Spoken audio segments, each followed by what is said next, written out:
speak prepared for that about. and everything. I read every ounce of information on that one. Moonlight got that too. You're at it. Good. At least I'm prepared for it, I guess not. Okay, perfect. Rezoning thing. Just put your name, your My phone name and number, my. and if you want your email, so My that in email. case you want them to send you stuff afterwards. You know what? Actually, Oh, yeah. my email. Yeah, somehow I've inherited. Oh, yeah. That worked out. 20 years ago. Yeah, I have to recuse myself Yeah, he from still owns the 11. whole block right now, right? That one about the landfill. Debris site. Yeah. So it's, Well, he owns from the corner north. yeah, so Other than Williams's office. yeah, McPherson and Years ago, I sold the guy the property. Unless you're getting some gain from this approval. The Gulf High Mafia over That's there. what's happening. yeah. Are you or anybody Yep, that you're all of us in the getting building. some gain from this approval? Well, actually, I don't know if the realtor next No, to me it's is. different when you. Otherwise, we're all golf group high grads, not too far apart. Barbara is too? Oh, yeah. Yeah, Barbara and I went to Golf High at the same time. Oh, no kidding. She's 2 years younger than me. So I am complete on this This was one. Barbara Wickett. On 11. So I'll need to. I was friends with her ex-husband. Already gave Sonya the form. River Crossing. Okay. What are the chances of her ending up with another last name? Were down from me, so I always used to see them all the time when they were visiting. What are the chances of her ending up with another last name that begins in W-I and ends in T? Yep.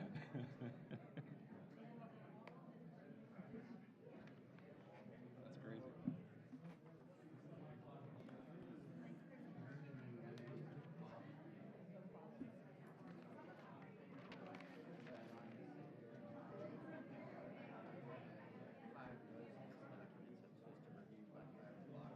Well, it must be all the cases because they're not all wearing the same shirts, so. Yeah, I don't think you can blame any one application today. Yep, they're That's all what at fault. happens when the staff tries to load up the consent agenda.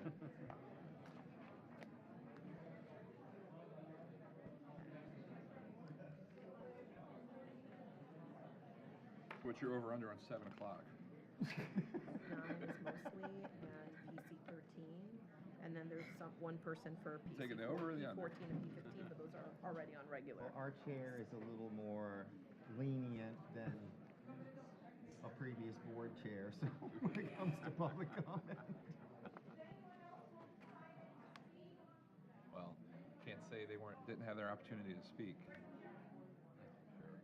Yes. Well, that's why we're here. Yep, that's why we're here. One thing I always say is I've been consistent on due process, and we give them due process, so. So, I guess in hindsight, John, it's probably good that Coastal got continued. Yes. Yes. Yeah. Yeah, I want to talk to you about that after we're done. Okay. I was hoping that all these people were here for Coastal.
bang the gavel? Call me to order. Want me to bang it? Got too much in the way here. Yeah, too much of the way? Yeah. Okay, we'd like to call the meeting to order. If everybody will take their seats, please.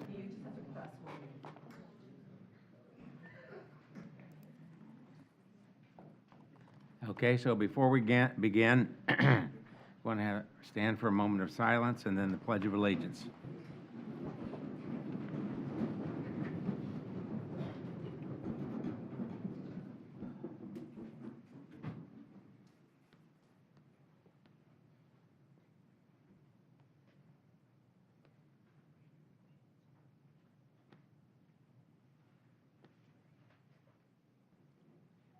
I pledge allegiance to the flag of the United States of America and to the republic for which it stands, one nation, under God, indivisible, with liberty and justice for all.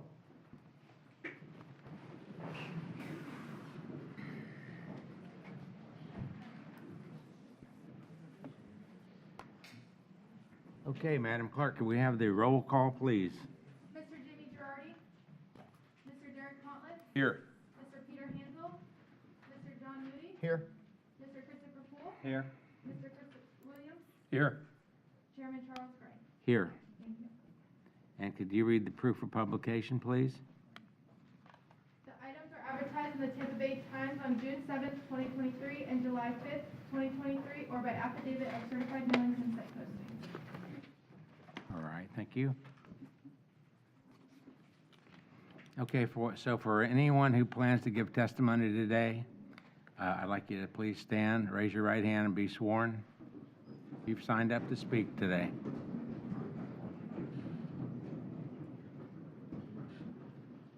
Do you swear or affirm the testimony you're about to give is the truth, so help you God?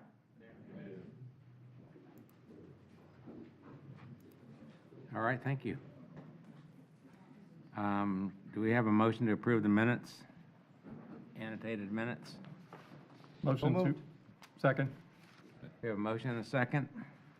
Further discussion on the motion, all in favor signify by saying aye. Aye. Opposed, like sign. Okay, motion carries. So I'd like to welcome everybody today. We have a nice big crowd today. Planning Commission, this board here, is appointed by the County Commission, and we meet twice monthly. We serve as a local planning agency, and we hold public hearings and transmit to the Board of County Commissioners recommendations on comprehensive plan amendments, land development code amendments, rezonings, and conditional use requests. Planning Commission is the final decision-making body for special exceptions, certain appeals, various variance requests, and certain alternative standard requests. However, final decisions may be appealed to the Board of County Commissioners. If anyone is in opposition to any land development code amendment, rezoning, conditional use, or any item where the Planning Commission transmits a recommendation to the Board of County Commissioners, it's important for you to attend the following Board of County Commission meeting. We have those meetings in dates and so forth available to you. You can pick them up from any of the staff members here up front. It's also, I believe, online. For those of you who are not familiar with the format of the meetings, I'll just go over those with you briefly so you'll know how it's going to work. We have three sections. We have continuances, we have consent agendas, and we have regular items.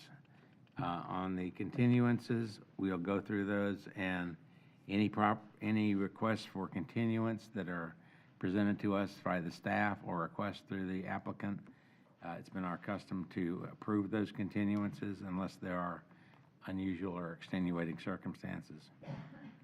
And then we have the consent agenda. We'll go through the consent agenda item by item. As I go through those items, if you have something on consent agenda that you hear that you'd like to speak about or you have a comment about, raise your hand and we can pull it off consent agenda and put it on the regular agenda. So once we go through the consent agenda, anything that remains on that agenda, we'll vote on at one time and move on to the regular items. Regular items are those items that are either not on consent or not on the continuances, and Those will be vetted fully for discussion. You'll have an opportunity to come up and speak, and we ask that you be respectful to those who are speaking, and also respectful to members of the board when you're speaking to the board. And that's very important. We want to try to accomplish, we want to try to hear everything you have to say so that we can take those thoughts and concerns into account when we make our decision. So we think that's a very important part of this. Now, also, is there anyone here that's here to speak on something that's not on today's agenda? I think I was told there might be. Yes, Mr. Chair, we do have one person. Her name is, and I apologize if I'm not stating your correct last name, Julia Bardwek. And you're Julia. Yes. Okay. Thank Could you. we have your name and address, Julia? for the Sure. record? Julia Bartunik. I live at 2645 Meadowood Drive, Newport Richey, Florida 34655. And I'm grateful to have an opportunity to speak here today about the Anclote River Park. I am a member of the Sierra Club Pasco County Conservation Committee, and I want to speak to how important this park is for many, many stakeholders. There are many concerned citizens and environmental groups that are against the development of this park, being that it is a living shoreline and there are manatees and there are dolphins, and it is teeming with thousands of baby fish, and the baby fish grow into big fish, which help us with our food supply and sustainability and resiliency. I also wanted to ask, has the Planning Commission discussed with, I get so nervous, sorry. Has the Planning... Don't be nervous. Just take your time. Okay.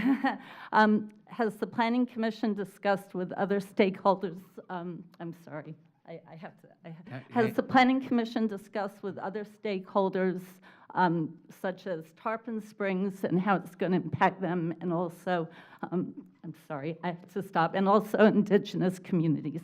Thank you. Okay. Thank you very much. It's no problem.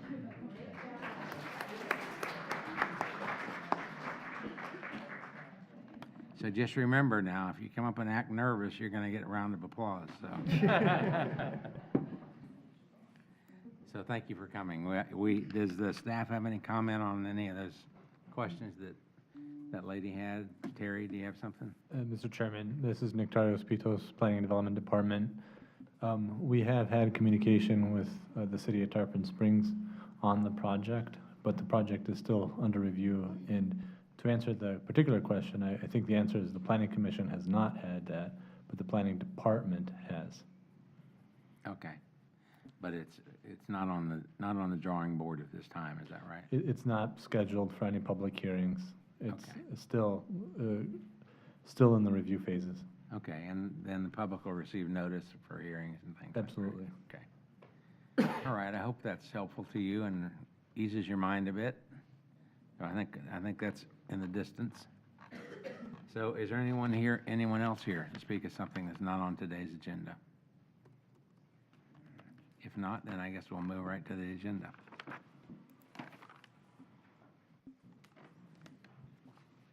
Good afternoon, Mr. Chair, Planning Commission members. Denise Hernandez, Planning and Development. We're going to start with item PC2, which is PDD 237696. It's a zoning amendment in the name of Greenfield Place West LLP, Greenfield Place West rezoning. The item, the applicant has requested a continuance to the August 24th, 2023 Planning Commission meeting at 1:30 in Newport Richey. Okay, is the applicant present? Anyone here to object?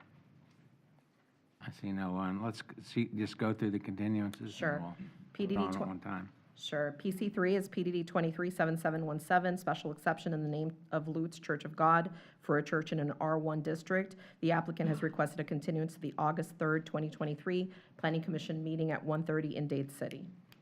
Okay, is the applicant present? Anyone here to object? See no one.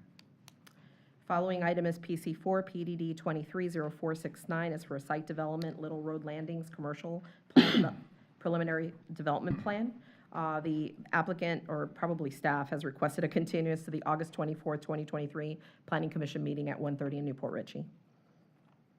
All right. Is the applicant present? Anyone here to object? See no objections? Following item is PC5, PDD 230451. It's for a site development, Little and Ross Commercial Phase 1, to review a preliminary site plan, construction plan, and stormwater management plan and report. The request is to continue the item to the August 24th, 2023 Planning Commission meeting at 1:30 in Newport Richey. All right. The applicant present? Anyone here to object? I see no objections. Mr. Chair, we do have one additional continuance, which was not So called out can as a we continuance. take action on Okay, the ones that were on the Okay. agenda first, and then we can, sure. Okay. So we have certain applications in for continuance. Do I hear a motion to continue? So moved. Item Second. PC2 for August 24th, PC3 for August 3rd in Dade City, PC4 for August 24th in Newport Richey, and PC5 for August 24th in Newport Richey. Okay, very Second. good. We have a motion and a second. Further discussion of the motion? If not, all in favor signify by saying aye. Aye. Aye. Opposed, like sign. Okay, motion carries. Right, we're going to move on to that item that I stated did not come out as continuance on your agenda packet. That's Okay. item P16. It's PDD 23, CU 21, in the name of Coastal Landfill. It's for a Coastal Landfill Disposal of Florida LLC for construction and demolition debris disposal facility operating permit and conditional use amendment. The applicant has requested a continuance to the September 21st, 2023 Planning Commission meeting at 1:30 in Newport Richey. Okay. Is there anyone here to object? If I'll not, be abstaining from voting since I'm retained by this applicant. okay. Mr. Chair, since this one was not noticed as a continuance, just want to make sure there's nobody here that can't make the continuance date. Okay. So Is there anybody here that cannot make that continuance date? can you repeat that date, please? It would be September 21st, 2023 at 1:30 in Newport Richey. Okay, And for the record, there's no one signed up to speak on the item on WebEx. very good. So do I hear a motion to continue? Motion to continue to 9/21 Planning Committee meeting, Newport Richey. Second. Okay, we have a motion and a second. Any further discussion? Not, all in favor signify by saying aye. Aye. Aye. Opposed, like sign. Okay. We're going to move on to item PC6. That's PDD 237662. It's a zoning amendment in the name of Greenfield Del Webb River Reserve, MPUD, Parkway Hills LLC, for rezoning from MPUD Master Plan Unit Development District to MPUD Master Plan Unit Development District to allow for the development of 21,000 square feet of office, 32,000 square feet of commercial retail, 160,000 square feet of light industrial, 40 townhomes, 435 multifamily units, and 730 age-restricted single-family detached and attached units on approximately 557.46 acres. Comes to you with a recommendation of approval with conditions as included in your agenda packet. Okay, is the applicant present? Is there anyone here to speak against it, or about it, or question it? Pastor in the back, are you going to speak about this item? Yes. Okay, I didn't see your She's in the hand back go up. corner. Oh, there you are, okay. So there's one, okay. So, well, that'll be pulled then? PC for 6 is discussion? pulled. I'm going to move on to item PC7. That's PDD 237667, zoning amendment. The name of Decubulus and Little MPUD, Master Plan Unit Development. Little Jean D, Little Terry W, Little Peter A. A rezoning from a C2 General Commercial District, ER Estate Residential District, and an AC Agricultural District to an MPUD Master Plan Unit Development District to allow the development of a maximum of 384 multifamily units and 21,000 square feet of commercial retail on approximately 17.99 acres. Comes to you with a recommendation of approval with conditions, as included in your agenda packet. Okay, and I'll state that I can't vote on this one, I have a conflict. So, is the applicant present? Anyone here to object? See no objections? And for the record, we have no one on WebEx. Raise their hand. I don't see it. Where are they? It was, It was very quick, but somebody raised their hand there. I don't know if it was on the right one, though. May want to confirm. She's right behind the. she's shaking lady her with the head dark- no? He's, the This guy in is the back item is PC7, saying no. decubulus and little MPUD. I don't see anyone. Is anybody here to object to the decubulus and little MPUD? PC7? I see no one. Okay. Okay, so, there your motion. Do you want to continue going through the Yeah, consent? we'll do that separately. Let's just do this one separately. I like to do it Oh, okay, separately because got it. I'm not voting on it. Sure. Okay. Well then, I'll move to approve item PC7. I'll second. So we have a motion and a second. Any further discussion of the motion? All in favor signify by saying aye, Aye. and one abstention. Item PC8 is PDD 237705, in the name of RBR Properties of West Florida LLC, RBR Properties, for a change in zoning from an R1 Rural Density Residential District and C2 General Commercial District to an I1 Light Industrial Park District. Comes to you with a recommendation of approval with conditions, and the applicant has voluntarily agreed to record a deed restriction, limiting the uses to those uses consistent with I1. Okay? Is the applicant present? Anyone here to object? Okay, see no one. For the record, PC9 will be pulled. Okay, So we're going to move on to PC10. okay. Because we're gonna talk about it, okay?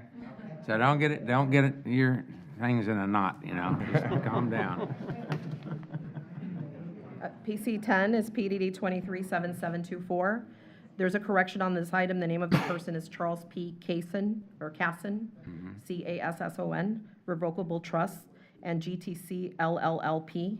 We will send a corrected agenda memo to the clerk's office. Okay. It's for a change in zoning from an R1MH, single-family mobile home district, to a C2 general commercial district. Comes to you with a recommendation of approval, and the applicant has voluntarily agreed to record a deed restriction that limits the uses to those uses consistent with C2. Okay, and the applicant's present? Okay. Anyone here to object? I see no one. Following item is PC11, that's PDD 23CU03. It's for conditional use in the name of Home Elite LLC and Priya Properties LLC, Urban 54 Estates, for conditional use for multifamily dwellings in a C2 general commercial district. Comes to you with a recommendation of approval with conditions. There is a correction on the unit count in condition number,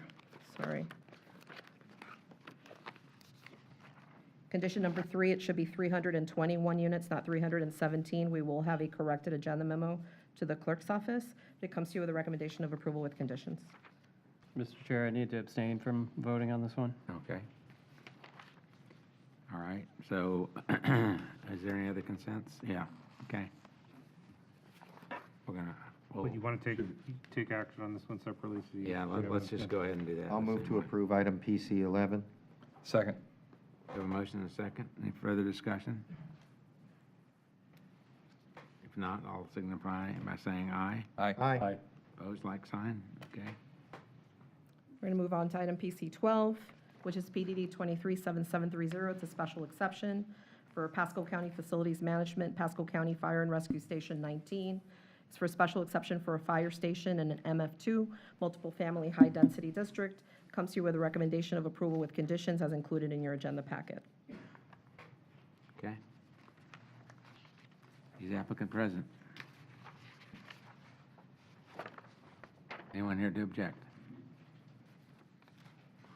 I don't see anyone. Okay, next. The following item, PC13, will be pulled from consent. Okay, And then the last consent item is APC 17, which is PDD 237716. It's the columns, it's in your addendum package. It's for the columns at Bear Creek MPUD, Master Plan Unit Development, substantial modification, 52 Associates LLC, and 52 Associates Phase 2 LLC. It's for a substantial modification to the columns at Bear Creek Master Plan Unit Development District to allow an additional 168 multifamily units.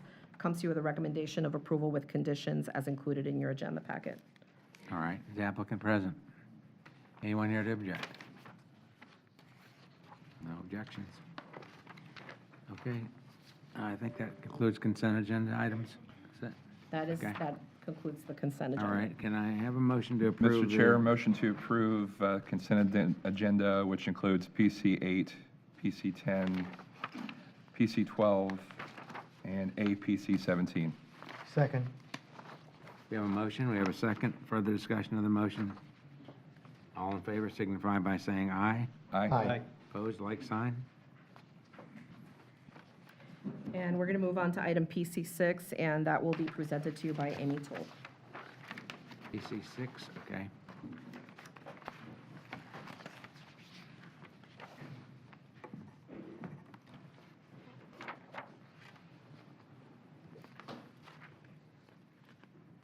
Okay, Miss Amy.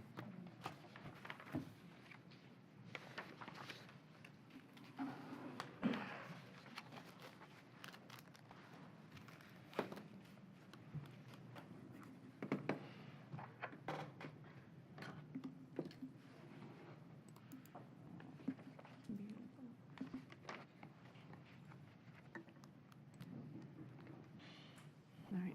Good afternoon, Amy Heiler, or Amy Toll, excuse me. It's been almost 2 years since I've been married, and I'm still using my maiden name. Amy Toll with Planning and Development. The item before you is the, we'll just go forward, PDD 23-7662 in the name of Greenfield Del Webb River Reserve. This is the associated rezoning to MPUD that runs alongside the proposed comprehensive plan amendment that was approved for transmittal on July 11th. So do a little project overview. As noted, this is a proposed zoning amendment. The applicant is requesting a rezoning from MPUD Master Plan Unit Development to MPUD Master Plan Unit Development to allow for the mixed-use development on approximately 557.46 acres to allow for 1,205 residential dwelling units, 12,600 square feet of office, 160,000 square foot of industrial, and 32,000 square feet of commercial retail. The subject site is located bisected by Shady Hills Road, approximately a mile north of State Road 52. Subject site is located in the South Market area and urban service area. Here's a visual representation of the proposed master plan unit development location. And the current zoning district is MPUD. The current future land use right now is COM commercial, office, commercial, residential 3, which is 3 dwelling units per gross acre, residential 12, which is 12 dwelling units per gross acre, industrial, as well as conservation lands. Here's a visual of the applicant's master plan. So the applicant is proposing to amend the existing MPUD. The existing MPUD is in the name of Zendaya or Bellfruit right now. So what was originally approved back in 2015 is pretty much a business park establishment with a mixed-use mushroom component. The applicant is actually proposing a pretty substantial reduction in what was already approved. We already went through this in the comprehensive plan amendment side of things. And so what the applicant is proposing now, as you see the Del Webb community, that is going to be an age-restricted community on the east side of Shady Hills. They are still proposing a small component of light industrial on the northern edge. The mushroom in pink is going to remain. That is going to be your mixed-use downtown center type facility or type use. And then the townhomes, our multifamily, are going to be located to the south. As you see, we are east of Suncoast Parkway and bisected by Shady Hills Road. Additionally, the applicant is not going to impact the conservation lands, the critical linkage, or the existing wetland system to the east, and that's going to be preserved through the conditions of approval in the MPUD. And here's just a little bit more detail of the actual attachment that we have established in the conditions of approval for the MPUD, what you see here, the applicant has agreed to construct an 8-foot multi-use path outside of the project boundary to ensure connectivity between the development along Shady Hills Road to the school systems. The applicant actually has a more detailed visual that they can provide to you to show an overall network about how that looks. But as it relates to the conditions of approval, this is the visual obligation that the applicant has agreed to. This goes into, or this aligns with additionally the condition or a condition of approval that ensures the 8-foot multi-use path that runs alongside Shady Hills Road is also constructed as well. And so the applicant is actually requesting 4 variations from the code, and I'll go through those in a little bit of detail. So variation 1 is LDC section 907.1E for on-site parking. The applicant's requesting a reduction from our code requirement to allow for 1.9 spaces per multifamily unit. And the PDD or the department has reviewed and supports the applicant's proposed variation request as it aligns with the intent of the code, being LDC section 907.1G. Additionally, it also aligns with the intent of the code to reduce impervious parking spaces and establish a more resilient practice to reduce the heat island effect. So with that, in addition to a mudroom component of the project, the proposed reduction in parking is supported by planning and development. Second variation is going to be section 805.6, restrictions in post-development wetland and upland buffers within the residential, non-residential lots and parcels. The intent of this is to ensure that the management of the wetlands are under one association, so an HOA or CDD. The applicant is confirming or requesting a variation from this code because they are ensuring that the wetlands will be under one ownership per the developer agreement, and so PDD is in support of that as well.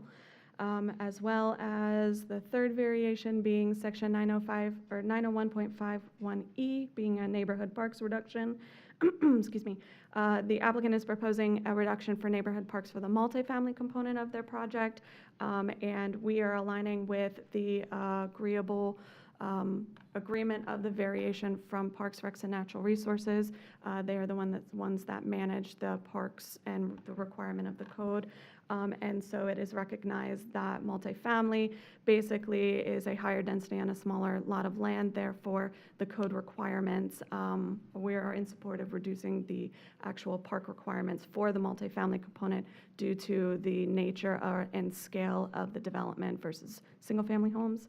And then lastly, section Amy, 90. could I just Go ahead. make sure we're clear on that? You mean basically the apartments, not, or we're seeking the reduction on neighborhood parks, not, For the apartments. because you said multifamily. Yeah.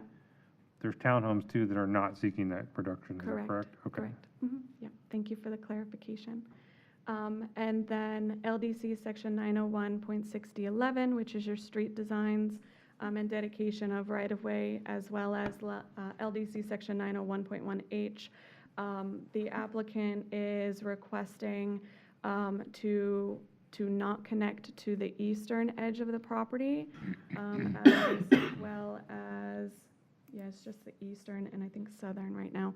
The eastern edge of the property would not provide adequate accommodations for vehicular or pedestrian connections, since the area is an ecological corridor and a preserved wildlife habitat. As well as to the north, which is a county-owned wilderness park, so we're not going to establish connections there, at least for this project. And lastly, to the south, it's an existing platted subdivision with no opportunity to connect, so the applicant's relief is also supported by PDD. So with that, we recommend approval with conditions to the BCC, and I'd be happy to answer any questions you may have. Okay, thank you, Amy. Any questions from up here? And I do believe the applicant does have a PowerPoint as well. Okay. Thank you.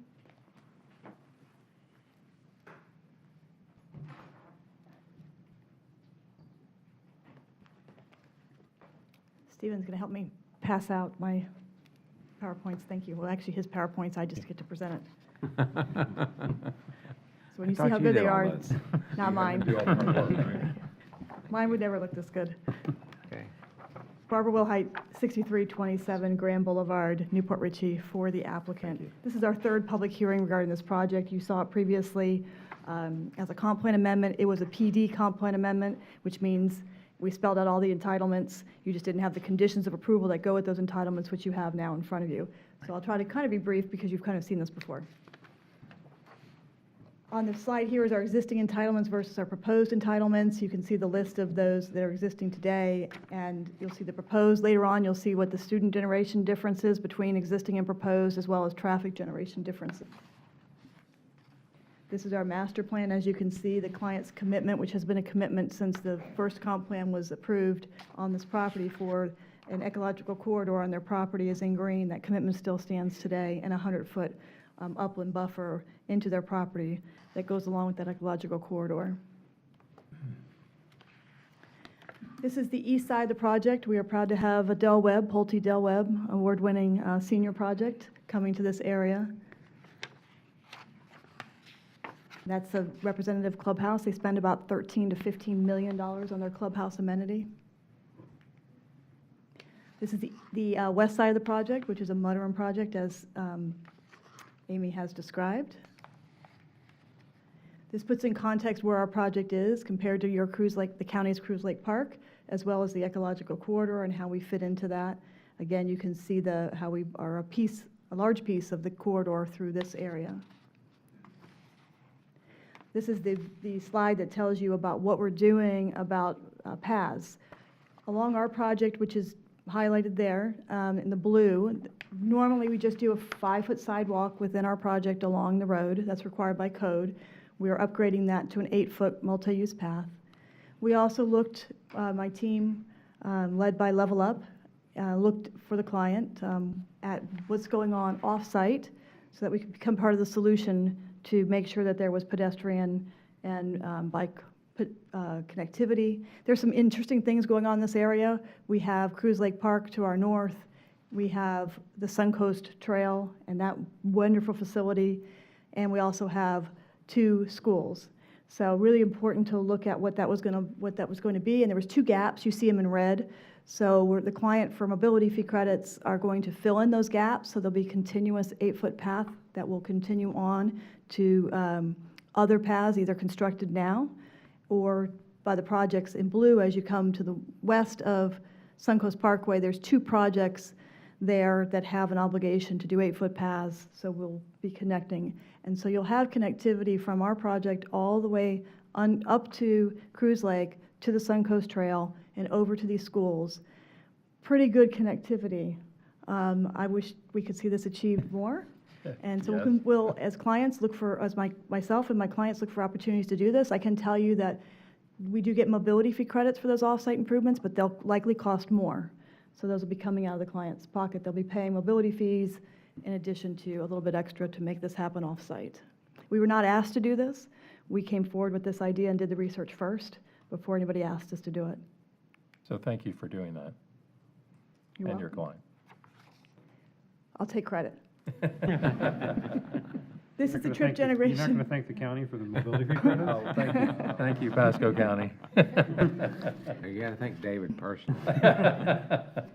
This is the chip generation, which I kind of alluded to, between what we're approved today versus what we're entitling when it hopefully gets approved by the board, 74% reduction in trips. This is for our future land use, which you've already considered. That's a 64% reduction. Our student generation, just for this project alone, student generation, we're reducing by 112, going from 334 students to 112. That's a 66% reduction. If you look at our residential units, we are reducing our residential units by 8.4%. And this was kind of interesting. The client, the owner of this property, also owns 300 acres on the west side of Suncoast Parkway. In coming forward and saying, okay, what's the best plan for this side of the Suncoast Parkway versus the other side, we worked with the Economic Development Council, Economic Growth, and they wanted to see the 300 acres on the west side that's over by the county's resource recovery plant go to industrial and light industrial. And so that land use amendment has been approved by the board, and so that property is now 300 acres of light industrial. That took off between that project going from residential, mostly residential land use to industrial land use, plus the reduction we're doing here, we reduced 45% reduction in residential units. And with that, we are available for any questions. I want to thank staff, who worked really hard, and David. You know, we come here with this big stack of paperwork, and it's a lot of work to get here, so I want to thank, and whoever the planning review checkers are, that are behind the scenes checking before it goes to David, I appreciate all of you, so thank you. Barbara, real quick, just a quick question for clarification. On the agenda item, it says 730 age-restricted, single-family detached and attached units, but your presentation says all detached. Are they supposed to be all detached, single-family? The MPD conditions allow for either, I think they're going to be detached, as I understand. Okay. So I think that's the discrepancy. But you're right, the agenda and the entitlements allow for either. Okay. Okay, thank you. Any questions? Any other questions? Okay, is there anyone else here to speak on this project? Please come forward.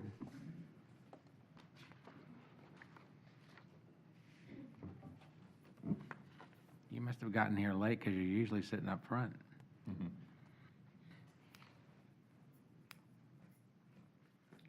Part of that whole sneak attack plan.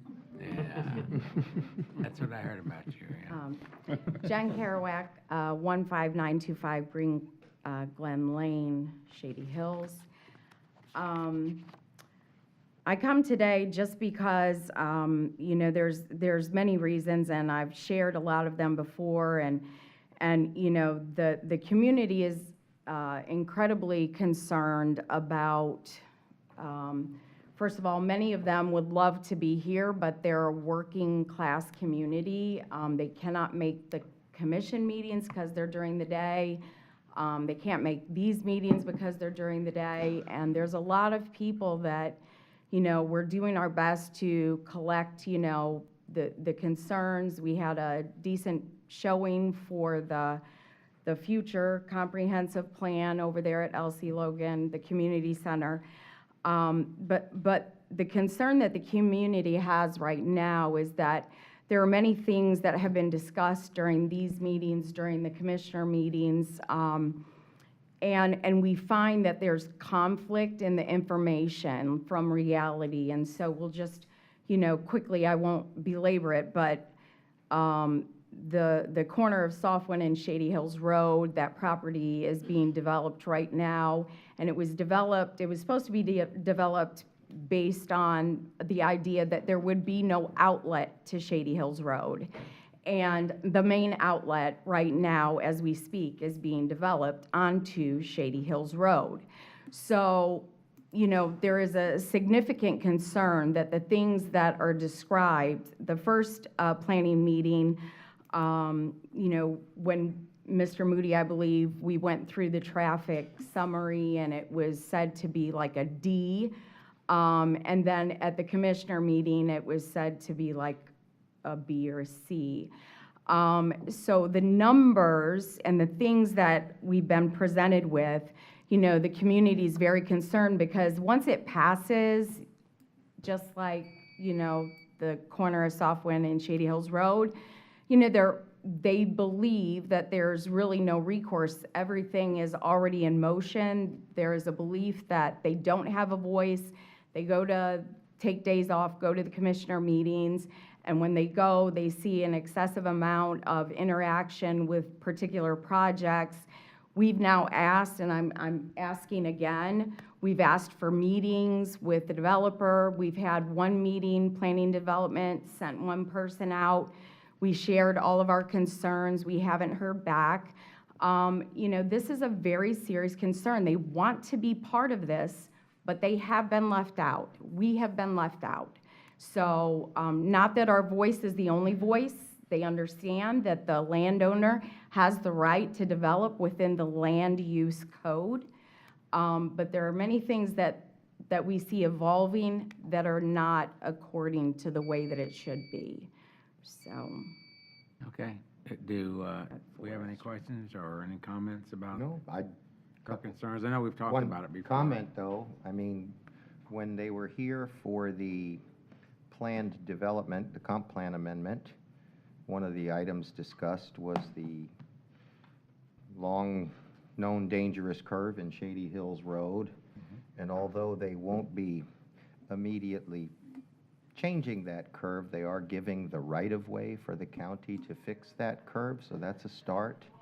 The other thing is, when you first came before us, one of your complaints was that there are no sidewalks along Shady Hills Road, and although this developer can't be expected to build a sidewalk from State Road 52 up to State Road 50 or something, or I'm sorry, up to County Line Road, this is a start. They're providing this 8-foot trail, they're providing connectivity to Cruise Lake Park and ultimately to the middle school, and this is how these things start. And I would urge you to keep coming to these meetings. You are being heard, and there are things that are happening as a result of the concerns you've expressed and the comments your group is making. So continue to do it, and I'm sure you're going to see the progress that you're hoping for. That remains a concern and a fiscal responsibility, along with, in putting in sidewalks and then needing to tear them out to expand the road as a result of the traffic, so. I understand, and there's engineering complications that go with these, and I mean, all I could say to that is Rome was not built in a day. It's incremental. All right, well, thank you very much for coming. You're always welcome. Okay, any other comments? Barbara, do you have any response to those questions? Sure, Barbara Wilhite for the applicant. Yes, we do have significant right-of-way coming from this project because the alignment goes all onto the west side of the project. With regard to our timing and phasing analysis, this project was not required to do a timing and phasing analysis because, as you can tell, the trip reduction by 74%, there's no reason to do a timing and phasing analysis. However, my client, again, hearing the concerns, just like we did this without being asked, they hired Steve Henry to do an analysis, and he did the traffic analysis, and it was reviewed by staff, and the levels of service are acceptable. He can, of course, go through that, and he goes through it the same. It's Steve Henry. He's very dry and boring with his traffic stuff. And I was thinking the same thing.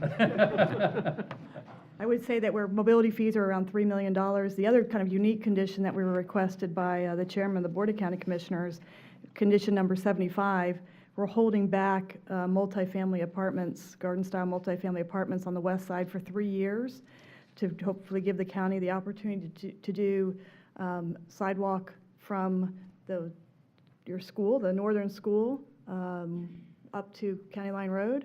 So the property owner has agreed to kind of participate in that and hold back their apartments, the multifamily garden style, for a period of 3 years or until the county gets either an 8-foot path from Mary Giella up to, I think it's Mary Giella up to County Line Road. Yeah. So that's a little unique. Regarding a meeting, I never attend meetings, and requests for meetings always go unheard because I only did 36 of them for Saddlebrook. Nobody's ever approached me for a meeting. So with that, we hopefully have your approval. Thank you. Okay, thank you very much. Okay, nobody else to speak? You have a motion? So moved. Second.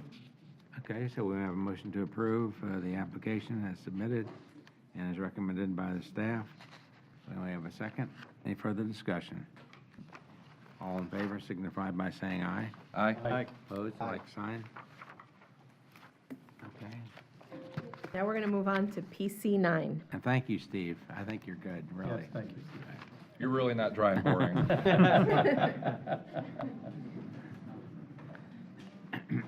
So item PC 9 is PDD 237713. It's a zoning amendment in the name of Wen T from R1 Rural Density Residential District to R3 Medium Density Residential District. The parcel is located in west central Pasco County on the south side of Lacey Drive, approximately 150 feet east of Randy Road. This is showing the parcel. It's surrounded by the Moon Lake Estates, I think it's Unit 19. subdivision, which is a platted subdivision. There's different lot sizes in the area. The lots in Moon Lake, they were platted prior to December 1st, 1975, which is the adoption of zoning. They were platted in 1960. So there's different lot sizes out there. So they range from about 7,700 square feet to about 26,000 square feet. We consider those to be small lots of record or legal non-conforming lots. So as you can see, the parcel is on the south side of Lacey. To the north is the Moon Lake Estates Unit 19 subdivision, Moon Lake. To the south of the property is a county-owned property. As I understand it, this parcel was purchased for the purpose of the Ridge Road extension. There are talks about doing a environmental lands acquisition management over this parcel, but that hasn't been completely solidified. And so this is a closer view of the parcel. The surrounding land uses, so the surrounding land uses are Res 3 to the north and Res 6 to the south. And this is the existing zoning. So the existing zoning is R1. As I explained, there's small lots of record surrounding it, lots that are between 7,700 square feet and 26,000 square feet. And to the south, that county-owned property is zoned R4 high-density residential district, which is typically 6,000 square foot lots. It's 12 acres approximately. The applicant proposes to subdivide and develop the property with a total of 11 single-family dwelling units. It's in the central market area, and it's outside the urban service area. As I stated before, it's surrounded by residential development with lots that are between 7,700 and 26,000 square feet. It's within a Res 3 future land use classification. And this comes to you with a recommendation of approval of approval. There are no conditions, sorry. This is Euclidean zoning, and I'm here for any questions that you may have. Okay, any questions from the dais here?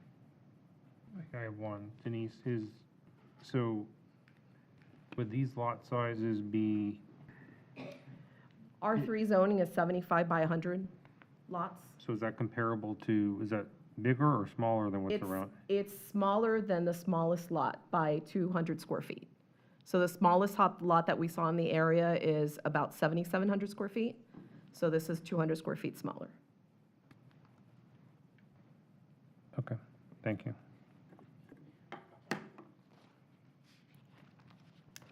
Any other questions? I guess there aren't any. And the applicant's team, I believe they're all on WebEx, if I'm not mistaken. Okay. And there's nobody else here to speak about this one, right?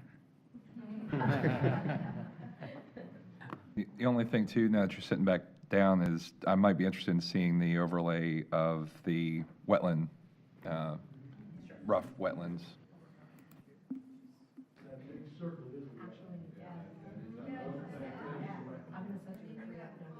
You cannot talk from the audience because please. the clerk cannot pick up all that conversation. So please do not speak until you get to the podium. I'm going to be sending the pre-app notes because the pre-app shows the actual wetland delineated. If we use Pasco Mapper, the wetland is not Exact, yeah. exactly.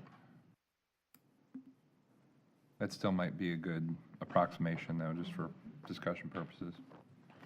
And is the applicant making a presentation? Let me, I wanted to let her get the map up there first, and then we'll find out if they want to make a so presentation. give me just a or second, and then we'll hold talk their- about the applicant's team because I've got to forward this to Sonia. That's fine.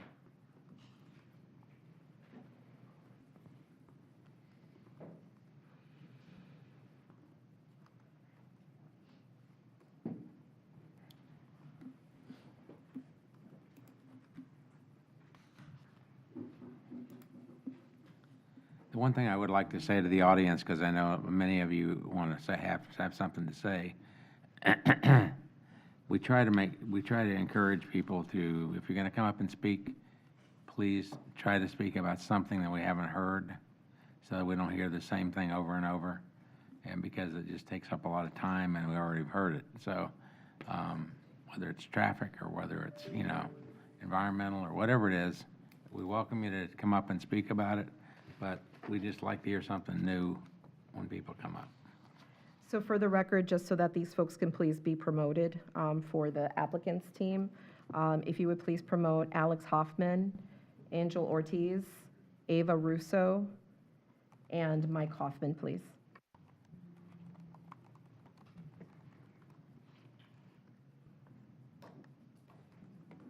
And I'm not sure who's taking the lead on the applicant's presentation, but typically at this point, you do a presentation on the item. Okay, so are they on now? They have all Okay. been up. Okay, so you're the applicant. We'd like to welcome you to the meeting and ask who is going to be the spokesperson, please?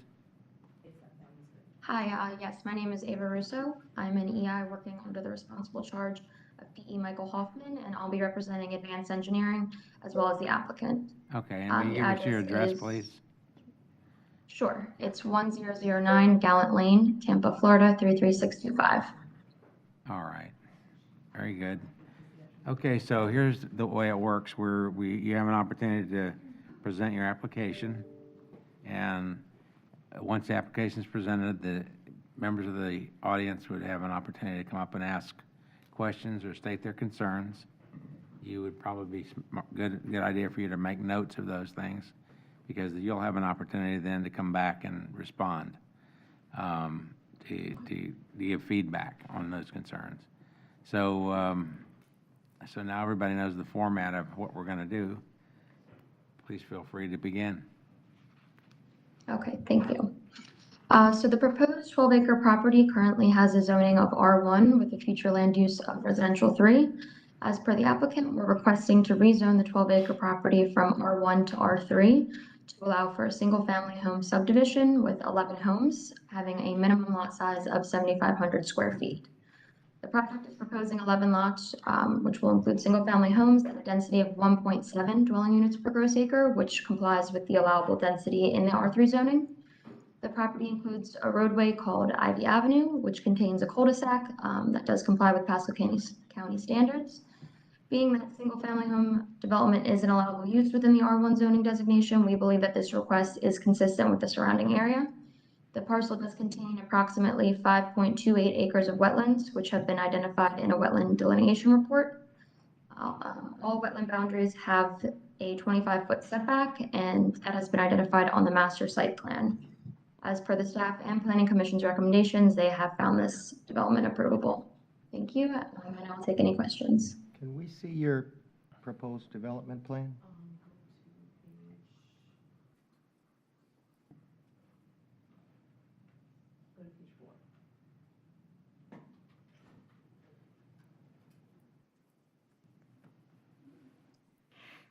Okay.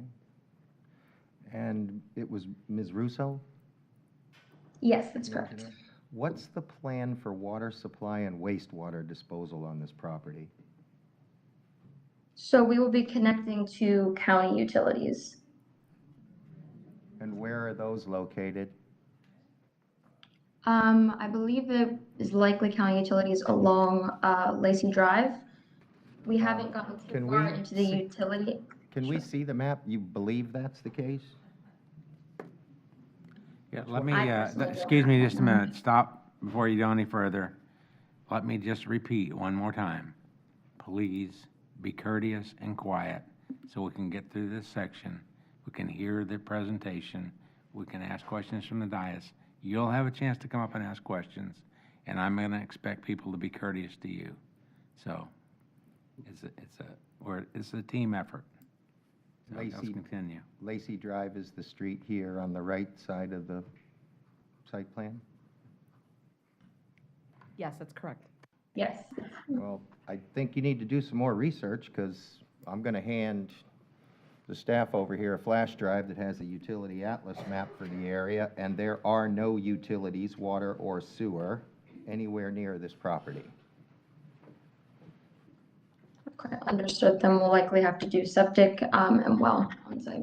Well, in order to do septic and well, Chapter 62.6 of the Florida Administrative Code requires a minimum of a half-acre lot. Okay. So then we would have to supply a line from the property to the nearest connection line. Well, I don't know if you know what the cost of utilities are, but it's a long way to get there. We'll have to speak And with the applicant you're doing directly about that you're issue. doing 11 lots. I'm thinking that you've got quite the exorbitant utility connection cost here. I do this every day. Mhm. Hello, this is Alex Hoffman speaking. In regards to the utilities connection, if the off-site improvements are too expensive for the developer, then we can move towards a half-acre lot design with the 11 lots, and we would only require variances of the lot width, and we would redesign the site so that the roadway would go up to would be pushed to the property line on the northwest side, and the properties would then include wetlands in their land to meet the lot size requirements. Mr. Hoffman, we're still going to need your address, please. Yes, the address of Advanced Engineering Consultants is 10009 Gallants Lane, Tampa, Florida. Well, our land And we development. do have several employees that live within Hillsborough County. All right, thank you. Our land development code doesn't allow wetlands to be platted within residential lots for a new subdivision. Can we go back to that Do you site development know plan the now? policy I'm not number for that? following what he's saying in the first place. Okay, so you want him to repeat what he just Yes, said? could you please repeat that, outside of what John is saying, which is absolutely correct, but could you repeat what you're proposing? Yes, to meet the lot size requirements, what I would be proposing is pushing this roadway to the north and to the west as far as possible to allow for the lots to be a pizza shape to support the lot requirements. And we would most likely need a waiver on the width of the lots. Brad, he also asked which section of the code prohibits wetlands to be platted within residential lots. I don't know if you got access to the LDC right there, but I'll find it and get it for him. thank you. Denise, could you address what his statement that about a waiver to the width of the lots? I didn't know that we could. Yeah, I mean, there's no such thing as a waiver of lot width. That would be a variance, correct? It would be a variance. Or we'd and have to it submit would be on we'd have to base- submit an MPUD. I mean, there's no. Right. There's no such thing as a lot width waiver, correct? No such thing. Then we would be pressing forward for the variance. And initially for this, when we Sir, went to the how would you, pre-application I'm not sure how meeting- you ever can meet a criteria for a variance. That would seem to me to be a clear self-created hardship. Yeah, they would not be able to meet that criteria. So why would I vote to allow you a zoning district that could allow you to plat lots in which one could not feasibly build on? The lots would have buildable area enough for the planned homes. Well, we're talking about wells and septic systems here that require, in other words, you're asking for the R3 zoning district, which allows a minimum lot size of 7,500 square feet. You're asking me to approve that today, and it seems to me that the only district, and I think R1 only requires 20,000 square feet, Correct. which is still smaller than a half an acre. So I'm trying to find a reason why I would rezone this to R3 when I know that even in the R1 minimum standards, you're going to have difficulty developing this property. And although I'm not going to make the final judgment, your client, maybe he's got a big wallet and will spend the money to connect to utilities somewhere out there on Moon Lake Road.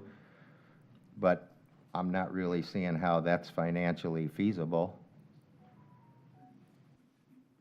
Yes, so this site does have a lot of hardships with the wetlands. I agree upon that.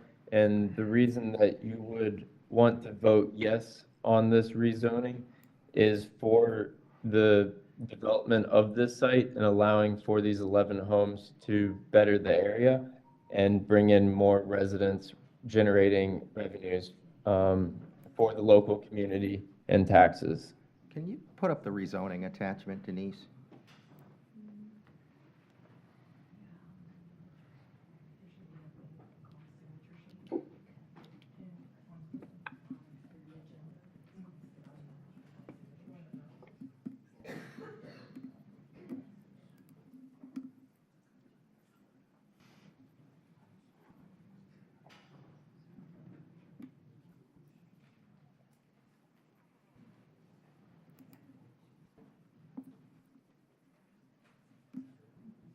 John, how many residents do you think is logical you could build on this property?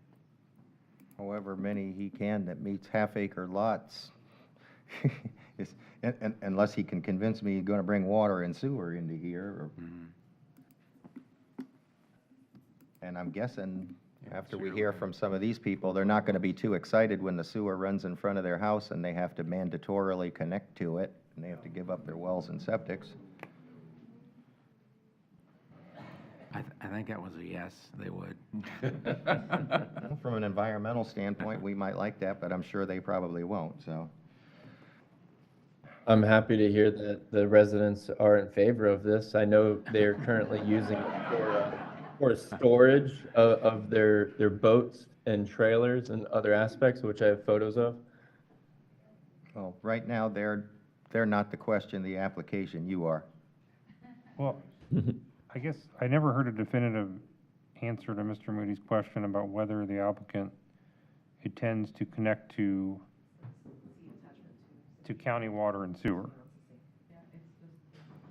Can you, well, oh, the reason is the comments, by the way. Can you guys please flatten these things when you send us? There's 5,000 comments in the agenda, which is why your agenda package is moving at a snail's pace today.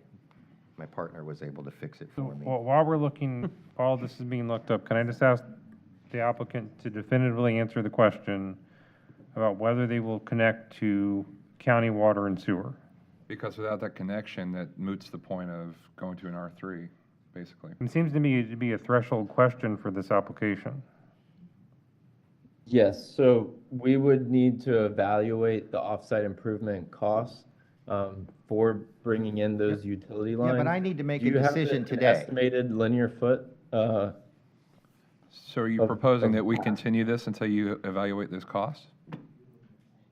So No, it's approximately we are not. 1,700 feet, 1,700 feet. and it's probably more than that. That's kind of as. And it's on the opposite side of Moon Lake Road, correct? Correct, it's plus Yes. yeah. Yeah, because To go under the road? we haven't shown the utility map, but in Moon Lake, east of Moon Lake Road, there are no utilities, never have been any utilities. Well, I Yes, mean, so the 1,700 feet, believe we did pass that by the developer initially, and he didn't have an issue with that. However, I do know that well and septic, if it's already there in the area, and to be consistent, if we had the well and septic laid out in a manner that met all the requirements of a 75-foot separation distance between the two, I don't see a reason why we couldn't utilize The those Florida methods. Administrative Code 62.6 requires a half-acre lot, unless you were platted before 1972. And so then it comes down to that LDC for the lots having wetlands within the lot. But that's not allowed by our land development code. Correct, and that, so now for that, that would have to be a variance request due to the hardship of the site.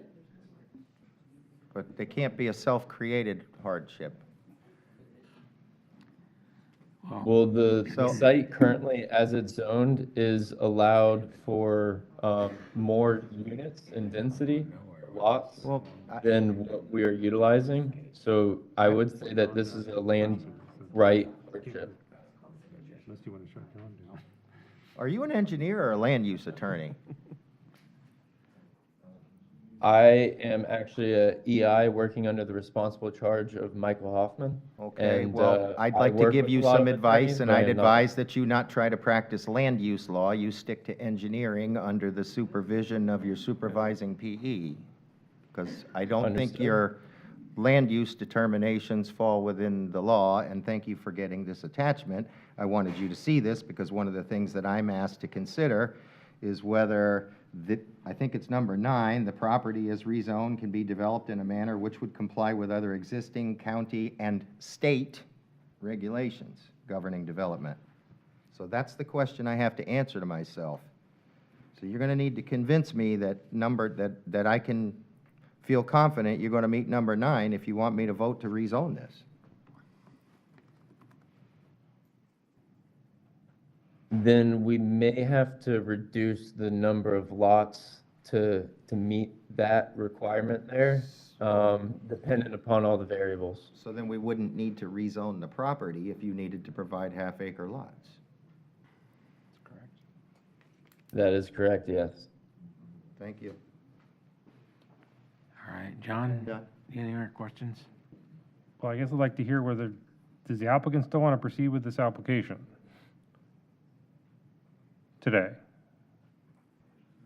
It sounds like we have understanding of where the community and where the board members do lie on this aspect. And we initially made a determination that we may not need to rezone in order to get this through. However, we wanted to go through the MPUD process, which staff then recommended Euclidean rezoning. So now we'll just go through the typical PSP, FSP process. So That are means you're you, withdrawing? so are you withdrawing the rezoning request? Can we postpone it? This is Mike Hoffman, the PE. Can we postpone this decision until we get back with our client to see what direction they would like to go with? Well, that's up to the planning commission about whether they want to continue it. But there's a lot of residents here that have shown up to speak on this application. So if we continue it, they're all going to have to show up again. If you So if in you that withdraw case, it, we wanna then, save it then they for don't. time. Let's move forward. Let's move forward and work with the residents and see what they have to say. Well, let me just tell you this, I think you know the flavor of the board and you know what the flavor of the audience here. And as chairman, I don't have the final say, but I can tell you this, that I am not going to vote to continue this to another date because I don't think it's fair. I think you should have come prepared. You should have known about the sewer and water issues. These are things that we don't need to waste our time on. And so I think if you want to take another shot at it, then you just got to kind of come back through the gate and be ready to do it right. And so that would be my suggestion to this board. And I'd like to hear a motion.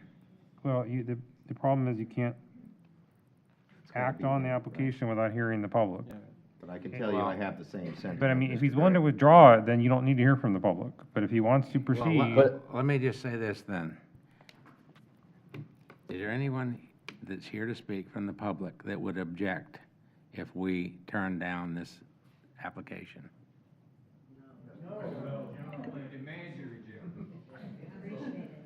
Does anybody want to speak if that's our inclination? well, I think, in my opinion, I think Your opinion is important.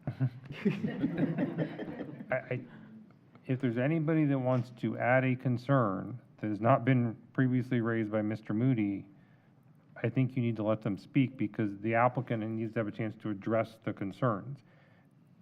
Fair enough. They've heard Mr. Moody's concerns, so they have a chance to speak to it. But it's possible some member of the public has a concern that was not raised by Mr. Moody. I think if that's the case, you need to let them speak.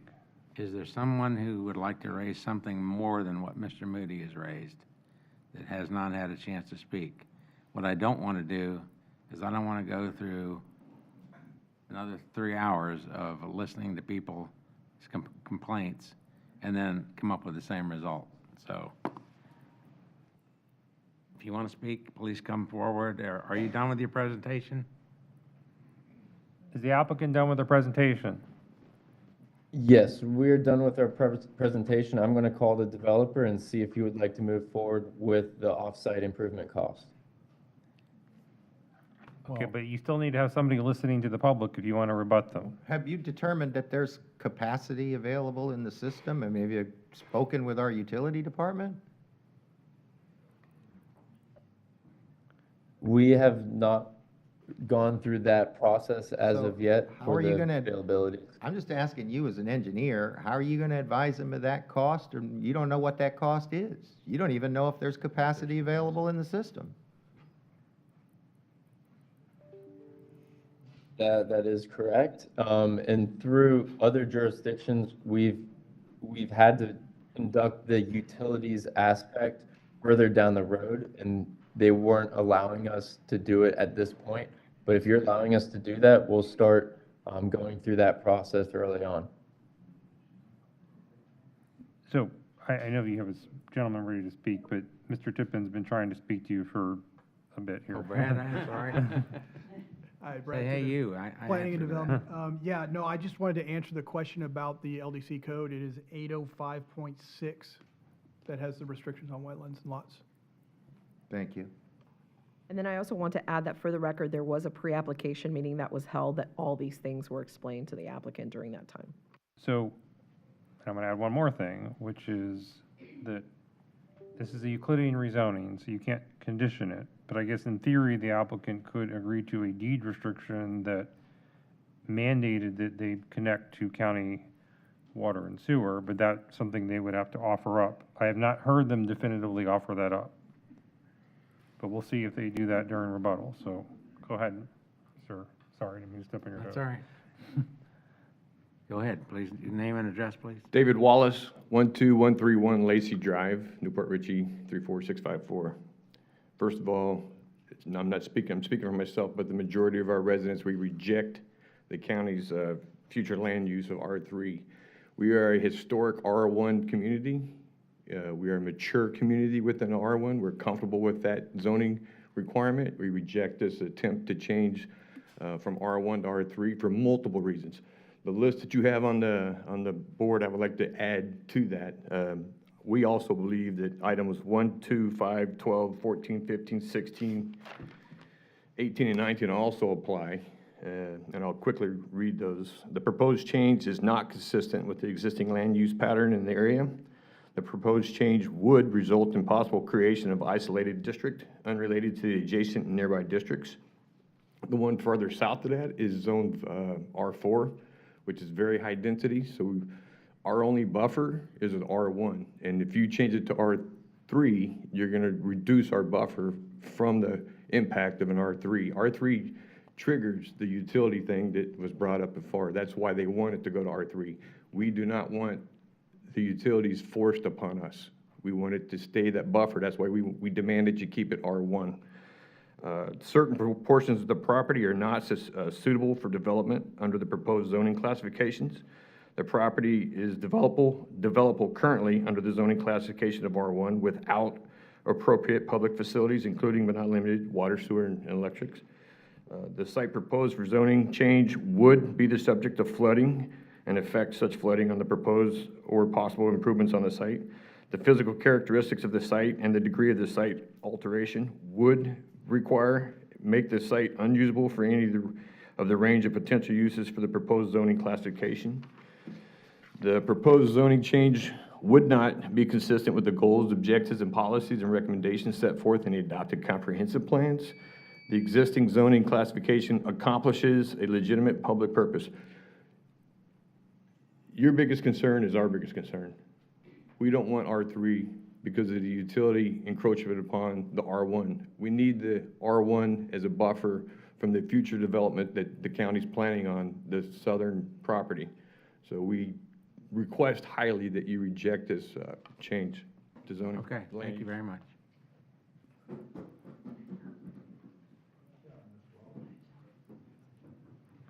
Hi. My name is Cindy Lang. Oh, could you put up that thing showing Ms. Lang, the you wanna- wetlands? Ms. Lang, could you want to pull that mic down just a bit? There we go. And we need your address too. 12335 Lacey Drive, which is on Moon Lake, directly across the street from the subject property where the water flows in a drainage easement over to the said property, goes onto that property into the wetlands. You cannot see that drainage, the water, from an aerial photo because of the canopy of the trees. That water flows when the lake level gets high during a rainstorm, the hurricane, and without that drainage ditch, which is considered a critical linkage, that lake's going to rise, causing property damage, everything you can think of. If you do not protect that ditch that goes over to that wetlands, that ditch will stop the lake from draining. This has been mislabeled by the county.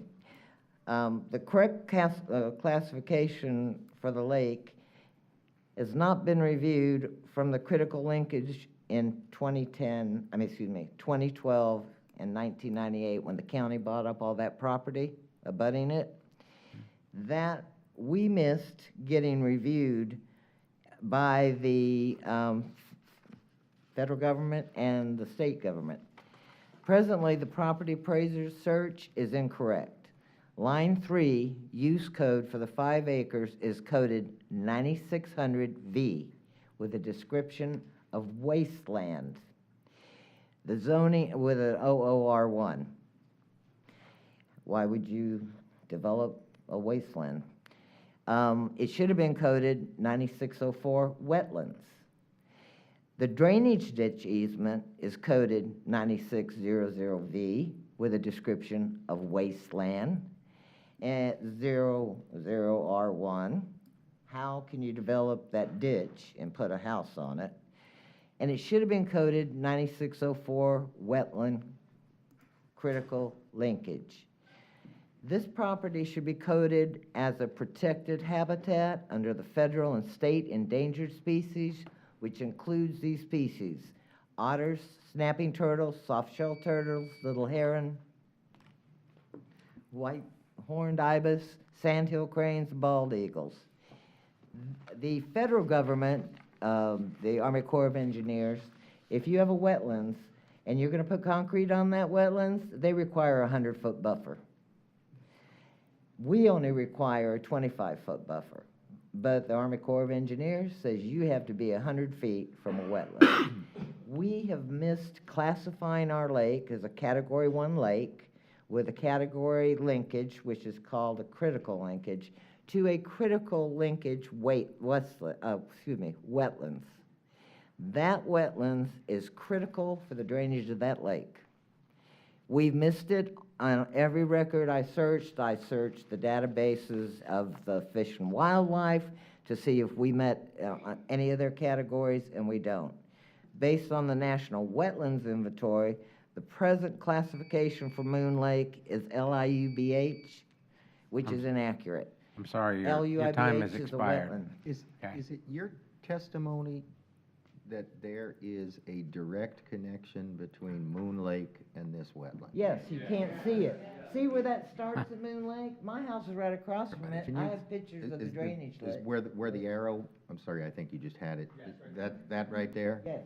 Okay. You cannot, but you can't see where it flows out of the lake, because there's a tree canopy above it. Okay. It goes under the road, it goes under Lacey Drive, and comes out on the subject property, which you still can't see until it gets to the wetlands, because the ditch has a canopy over it.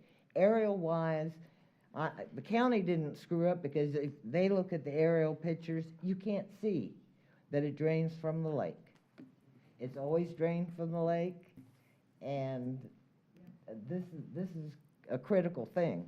If you don't have that drainage going, you won't have a wetlands. I understand that, and one of the things I didn't mention earlier is that Moon Lake is listed by the Department of Environmental Protection as a water body not attaining standards.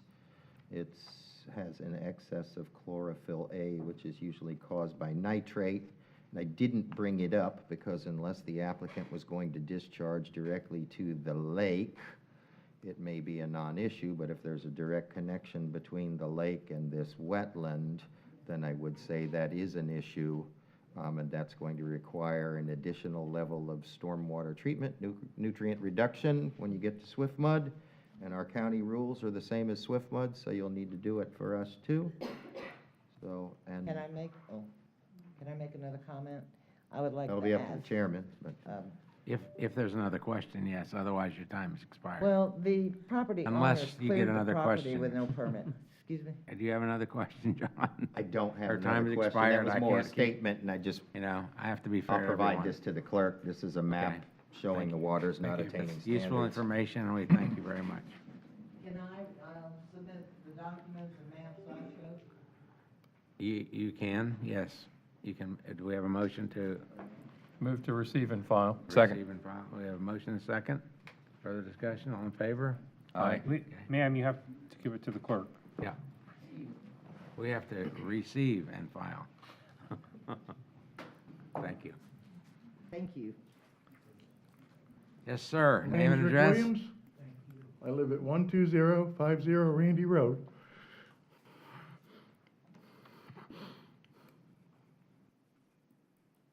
Oh, 34654. If you could bring up those pictures again of the roads, Randy. Those, okay, the actual photographs? I live at the corner of that, and. Can we get since- those pictures on there?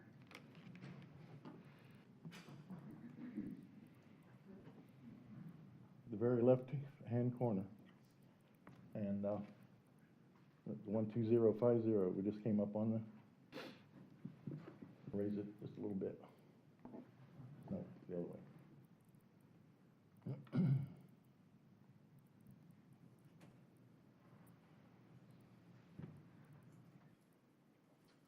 What's your address, sir? 12050 Randy Road, Randee Road.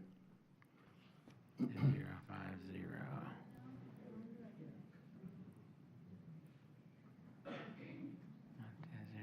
I see it right down there, right there. Yeah. Right there. Okay. Sir, you need to speak at the microphone. Yeah, you have to be at the We microphone.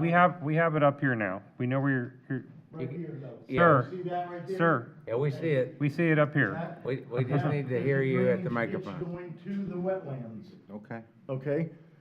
I've been fighting since early 80s about to get that ditch cleared out so it drains into that wetlands. Okay?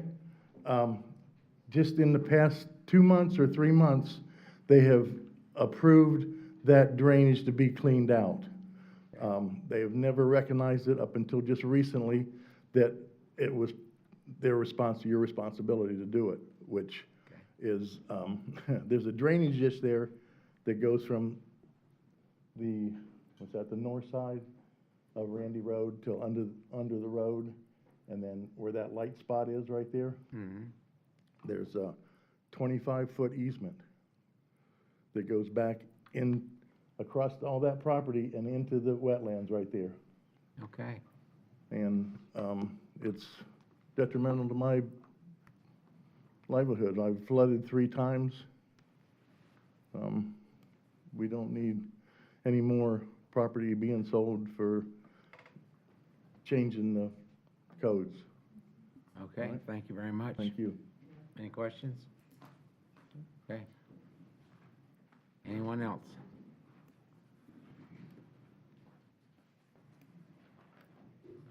Okay, have your name and address? Yes, I'm Mary Jane Day. I live at 12511 Lacey Drive. I've been there 23 years, moved from Pinellas to get away from all of this. And where I'm at, I'm one of the oldest houses on the lake. We have a big seawall. Whenever it floods, it comes up over the seawall, and I call the county. They close the park down, and it flows out through that property. That is a kingpin property to drain our lake. All of the properties around the lake are zoned to drain into the lake. I have 2 houses on the lake. One in my house next door, they just put a ditch in to drain all the back roads into the lake. We have all kinds of piping that comes into the lake. all the ditches around the swamp heads, they fill up with water, they drain into the lake. That's the only out. And that's a big necessity for us. And what it does is it takes it through those wetlands, down through hidden lakes to the Pithlakuchi. And that's why it hasn't been developed in all these years, because that's the main drag. Okay. Thank you. Thank you.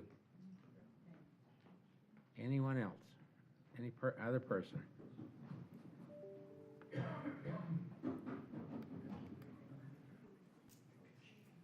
He beat you to it. Yes, Sam Dam, 12255 Lacey Drive, Newport Richey, 34654. I think you pretty much answered our question. I mean, if they abide by what you said, there's no room without the septic and well going in, so they have to decrease the size of the lots or what? I mean, make them bigger so there won't be as many houses in there. But I'd like to ask the commissioners, what are you going to do about Moon Lake Road? I mean, we can't get out now. You should have put the entrance to that down at Lacey instead of abiding across the street where the homes bring in more money, I'm sure. But 8 minutes I sat there one morning trying to get out. I bet if you lived out there, you wouldn't like that at all. So I'd like to know what you're going to do about that road that go along with all this development.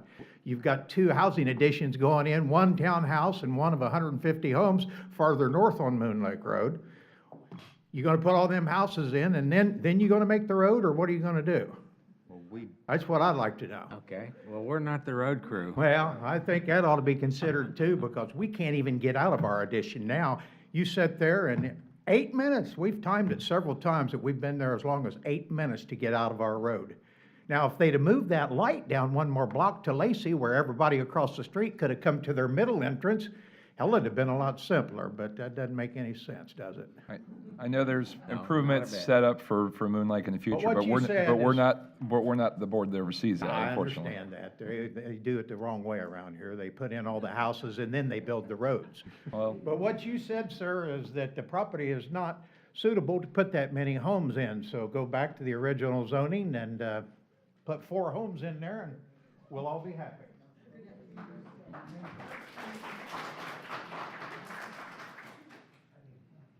Okay. Here comes one of the most famous men in Pasco County. I wish, I wish. My name's Jeff Montgomery, and I live at 12260 Lacey Drive. That's Newport Richey, Florida, 34654, with my wife for 20 years. I apologize for my attire, because my wife and I both are self-employed, and we both felt so strongly to oppose this that we both took off work. No work, no pay. And, you know, it's the time that it's been so nice out there for the past 20 years that we lived there. You know, in the morning having a cup of coffee, afternoon maybe a cold beer out back. You see the deer, the wild turkey. We even had a 3 or 4 foot alligator out there one time. So, you know, I mean, the thing is about the nature out there.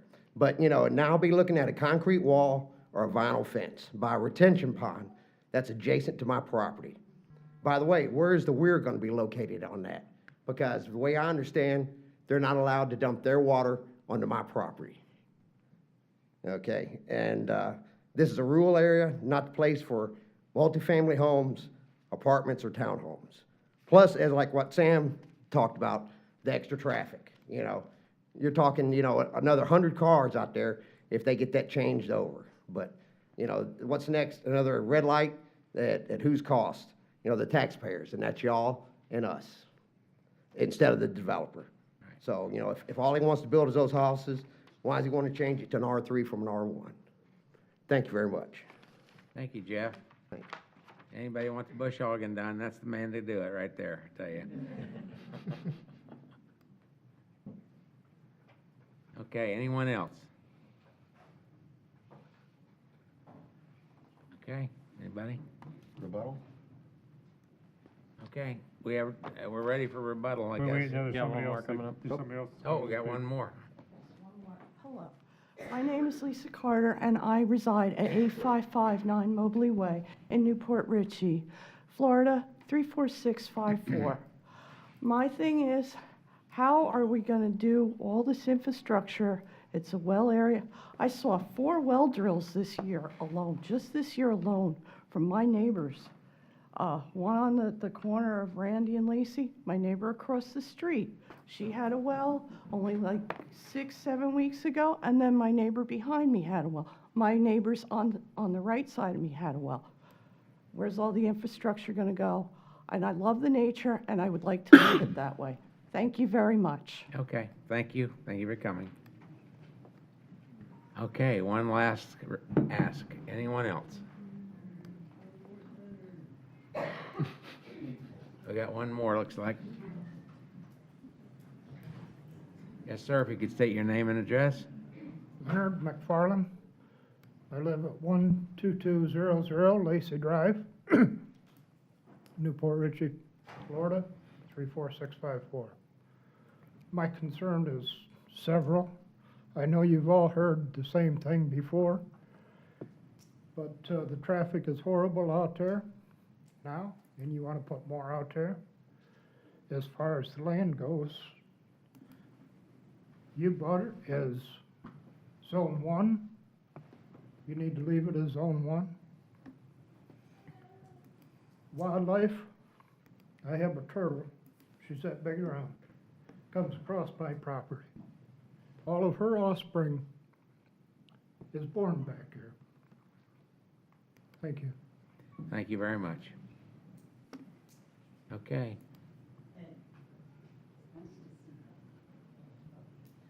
Okay, anyone else like to come forward?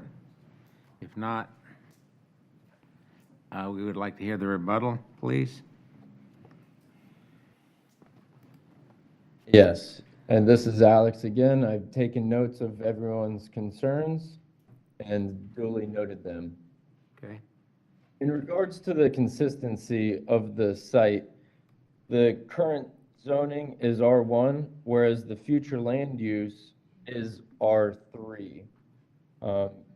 We are utilizing a Euclidean rezoning for R3 zoning designation, whereas the abutting property to the south, the future land use is Res 6, and the zoning is R4. So for the consistency, we are abutting that property, and we're still providing buffering to the adjacent homes, being that we're using R3 instead of R6. So we are going to be continuing a zoning buffering and following consistency. As for the flooding, it has been duly noted that there is a drainage easement and that there is currently a drainage ditch from the lake to the wetlands. We will be working with our environmental team in regards to those aspects, and then additionally working closely with the stormwater department and our civil engineers to meet all the code requirements for the swift mud permitting of this site to ensure that no flooding takes place. As for the gentleman with the home backing up to the retention, we are not looking to have a concrete fence. As for, we would be meeting all the requirements in the stormwater manual of I believe, a 6-foot fence in that location. However, we have strategically designed this so that you don't have a roadway to the back of your home. As I had previously stated, the redesign approach that we would take. And this way, you still have green space behind your home with a pond and the back of other homes, as other homes across the street have in your area, which is consistent and conforming to the vicinity. And as for the weir, our overflow weir and drainage would all go towards the wetlands in the middle, meeting all the requirements set forth in the stormwater manual. As for the comment in regards to regular zoning and keeping it regular zoning and putting 4 homes, the current R1 zoning has a density intensity of 2.2 dwelling units per gross acre, which technically would entitle this site to a density of 26 total lots, whereas we're using less than half of that. Okay. And then I believe that meets all of the comments and concerns that I've taken note of. Okay. All right.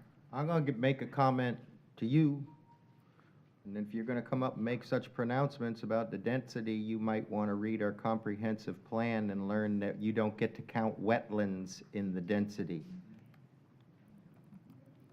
Yes, so in that case, if that is the case, Oh, it's the case. Ava, do you mind telling me the acreage of this site that's not wetlands?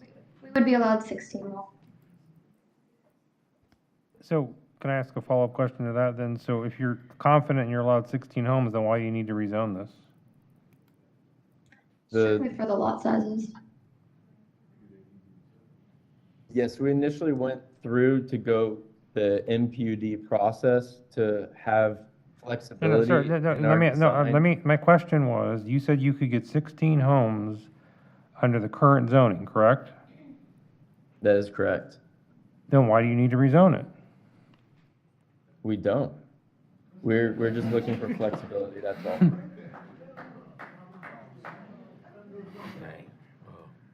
I'm going to make a suggestion.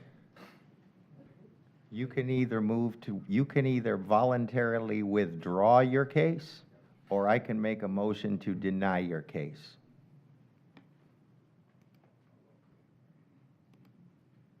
And before I answer that, I would like to state I spoke with the developer, and he has assured me, as he had done previously, that he is okay with doing pulling the off-site improvements of those utilities 1,700 linear feet. Do we know that there's And, capacity for that? That's something we will need to work with your jurisdiction, and it sounds like you would like to move forward. I appreciate everyone's time. So in this case, we will withdraw for the current moment and reevaluate with your utilities and get back with you in regards to the direction we take. Well, sir, just to be clear, there's no such thing as withdrawing for the current moment. If you're withdrawing the application, you're withdrawing the application and then refiling it whenever you do all your research. Is that what you're doing? That looks to be the direction that we will take if. So that's a yes, that you are withdrawing the application? And do you have authorization from your owner to do that? I don't have authorization as of yet, and also I need Let's back up. Who is the authorized agent for this application, Denise? Mr. Michael, Hoffman? could you regards to this? Mr. Hoffman is the authorized agent? That's correct, Michael Yes, Hoffman. I'm the So- authorized agent. If he's the authorized agent, he has authority to withdraw the application. So. Okay, so the main thing I've just been absorbing all the comments, and the owner has communicated to us that he's willing to pay for the utility of 1,700 feet to access that. The only open item here is there sufficient capacity in the system for this? So if we do not withdraw it, then your position is you're just going to deny it? Is that what I heard? Well, I might. I'm thinking about it. Well, sir, I'm not sure it's accurate to say, you're asserting that that's the only open item. Okay, but that's your argument. That doesn't mean that's a correct argument. So, your own expert just testified that they don't need to rezone it to get 16 lots. So I'm not even sure you've established a basis to rezone the property at all. We have to make a determination today based on what you have given us. If we don't have all the information that we need to make a determination, then how can we approve the application? If that, even if there's one open item about capacity, that's an open item about capacity. How can we approve that application if that one item's open, even that's the only one? Is there a provision to approve with a contingency to verify that? No, we cannot condition a Euclidean rezoning request. We could if this was an MPUD, but it's not. You can volunteer deed restrictions, but I'm not sure that, you're implying that the only open issue here is the utilities. I'm not sure, based on the comments I've heard today, that that's the only issue. And sir, I believe I have answered all the concerns and comments with a appropriate manner to. Okay, with all due respect, I asked you rezoning. if you can get 16 lots under the existing zoning, why do you need to rezone it? Your answer is, I don't. Well, we do need to rezone it in order to have the lot sizes that we require. So then were you lying when you said you could get You're gonna 16 accept lots under the variance. existing zoning? For the hardship of the geometry on site, we cannot fit the lot count. So in that term, yes, we would need to rezone. For the density's sake, we do not need to rezone. Well, Alex, with due respect, I think they brought up the fact that you cannot count the wetlands in part of that density. Correct. And using only uplands, we have 16 dwelling units. I asked you whether you could get 16, you testified that you can get 16 dwelling units under the existing zoning. That includes the existing lot sizes.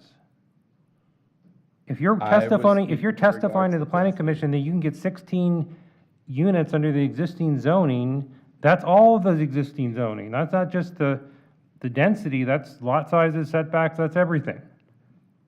So were you lying to me? Were you lying to the planning commission when you said that you could get 16 units under the existing zoning? I was not lying. To clarify, I was speaking in regards to the density, not for all aspects of. That wasn't my question, sir. My question was, can you get 16 lots under the existing zoning? You told me yes. No, we cannot. So were you lying then, or are you lying now?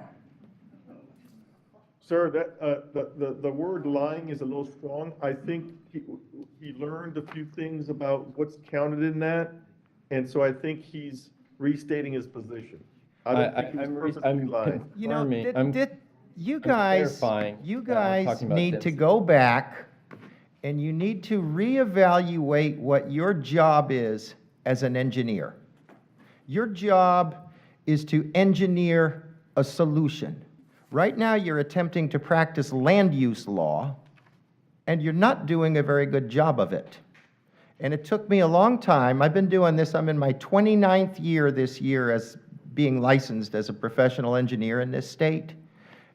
And a lot of times I say that engineers are underpaid land use attorneys, but we all ultimately have to figure out that we are not land use attorneys.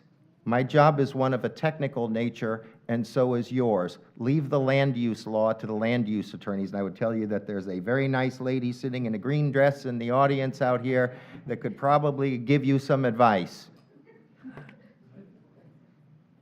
If you wanted to. And so, let me, so I recommend, Alex and Ava, that we withdraw this, back with our client, revisit all the requirements, and come back at a different day if that should be the case. Okay. Very good. Sir, I gotta be clear with you, okay? If you're withdrawing the application, that means you're withdrawing the application and you refile a new application for whatever you think, after you've done all your homework, if you want to refile it as an MPUD or something else, that's a withdrawal of the application and it's a refiling of a new one. Okay, you can't temporarily withdraw something. Are you asking the planning commission to approve this or continue it? What are you asking the planning commission to do? Or withdraw? To pick one of those three. How about that? Are you withdrawing, or are you asking the planning commission to continue this or approve it? Is that two, or is that three There's three. options? So I'm giving you three choices. why you ought not to practice land use law. Okay, so I'm giving you three choices. You can voluntarily withdraw it, in which case you are going to refile a new application if you still want to proceed with something other than R1, or you can request the planning commission to continue it or approve it. They don't have no obligation to do either one of those things, and they could just deny it. The only one that's totally within your control is withdrawing it. So I'm giving you three choices. You can withdraw it, or you can make it very clear to the planning commission what your request is. Or is it a request to continue it or a request to approve it today? Michael, I think we should move forward with withdrawing it, so just say that we want to withdraw. My suggestion is a continuance so that we can extend this to another time. Is this a debate? No. Who speaks for the applicant? So, Mr. Hoffman's the authorized agent. We Yes, can't- so we are going to withdraw this and rethink this whole thing. So we are withdrawing this application. Is that Mr. Hoffman speaking? This is Michael Hoffman, PE, speaking. And you're the authorized agent? I'm the authorized agent. Okay, Very good. thank you. Fair enough. Thank you. The application's been withdrawn. No further actions required.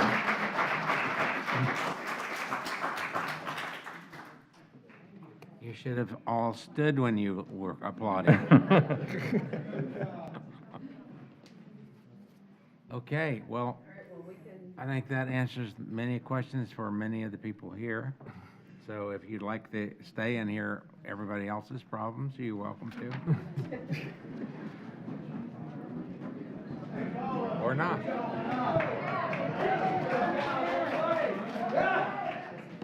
Maybe we should run for office. You want a 2-minute recess? Thank you very much. Damn right.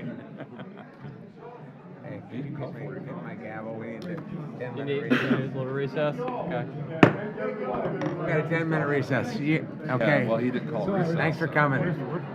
No, he did not. That's You're welcome, sir. Yeah, thanks for coming. You're welcome, sir.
Please.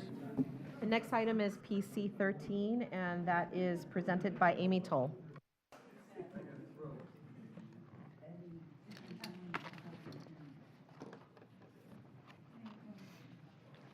Okay. Ms. Hyler? Oh, I Ms. Toll. Whatever works. Whatever, huh? Whatever works. Just Amy. It's just Yeah. Amy. Amy Tulp with Planning and Development. So the item before you is PDD 23-0492. It is a proposed comprehensive plan amendment in the name of Seven Diamonds Commerce Park. So as previously stated, it is a proposed comprehensive plan amendment. The applicant is proposing an amendment from Res 1, Residential 1 dwelling unit per gross acre to PD, Plan Development, to allow for the development of an industrial park, which includes a mixture of heavy and light industrial uses on approximately 557.46 acres. There is an associated sub-area policy that will run alongside this, which establishes the intensities and development standards for this project. And it is located on the east side of US 41 on the west side of the CSX railway. So the subject property is located in the North Market area and Rural Transition Area 2. Here's a visual location of the subject site being east of US Highway 41 and west of the CSX Railroad. The existing future land use of Res 1 and the proposed future land use to PD.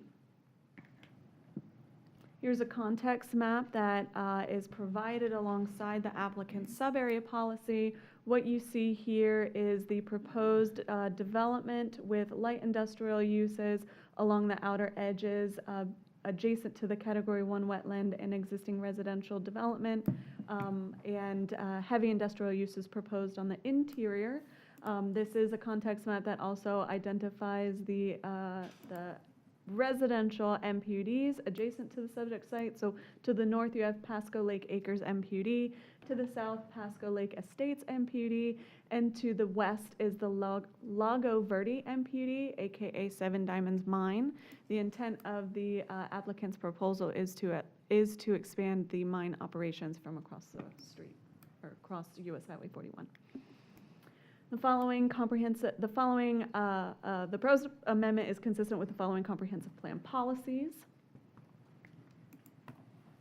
And with that, we recommend the local planning agency find the proposed amendment consistent with the comprehensive plan and approve to the Board of County Commissioners. And you are acting as the local planning agency for this item. If you have any questions, I'd be happy to answer. Applicants here as well. One question, and either you or Barbara can clarify. I don't remember Seven Diamonds being an MPUD. I thought it was a conditional use approval. Is that correct? Okay. Yep. Okay. She says that. Barbara Wilhite, 6327 Grand Boulevard, Newport Richey, for the applicant. Couple things. We are not Lago Verde. My client is Seven Diamonds. They own Seven Diamonds Mine, which is a lime rock mine to the west. There's also another lime rock mine, and that's a conditional use. There's another lime rock mine, Lago Verde, to the west as well. The other thing is we are not expanding either of those mines. This is a separate project. Currently, it is or was used as a borrow pit, and they took sand out of it, and they now like to develop it into a commerce park. So if you look at the strategic location of this property, it sits across from two lime rock mines with blasting that produce materials. Normally, what's happening today is those materials are leaving those mines and going north or south on 41 to facilities where then they can be processed into things. So the idea here is to co-locate this park for light and heavy industrial, certain heavy industrial uses right across the street. So the materials only have to go from where they're located coming out of the ground and across the street to this location. It also, to our east is a CSX railway line. So that presents certain opportunities as well, and it makes a very good place to put something. We are doing light industrial, can go anywhere.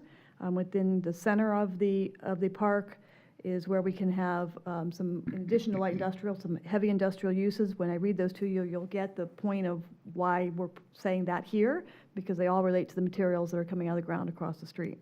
Those specific uses are ready-mix plant, paver plant, concrete products and specialty concrete products manufacturing, soil cement mixing plant, road building materials manufacturing, and asphalt plant. So that is our request. We are here to answer questions after we hear what the public comment is. Okay. Does the mine that exists, the sand mine that exists on the property today, do they have the ability to still operate that mine today? Not considering this comp plan amendment. The answer is yes. They have the ability to So continue to any operate. idea what the life of that would be? I extend them every year pursuant to, if there's a hurricane, they usually get extended. There's by emergency order. So I don't remember but they get extended every year. They also have full permits for a subdivision as well. So we're definitely converting this to an employment generating use versus So subdivision. will the mining operation stop on the property if this happens, if this is approved? Yes. Okay. Just as a matter of clarification, We'll stop, yes, when this is approved. Yeah, okay. Yes, the answer is yes. But they have the legal right to do it, to continue the mining if they do. want? That's correct. just as a matter of clarification, here it states 188.7 acres approximately, but on the presentation, it was 500 and something acres it was noted. So I just want to make sure for consistency. It's 188.7 acres. Okay. Yeah, it was a 500 and something on your slide. Okay, just double checking.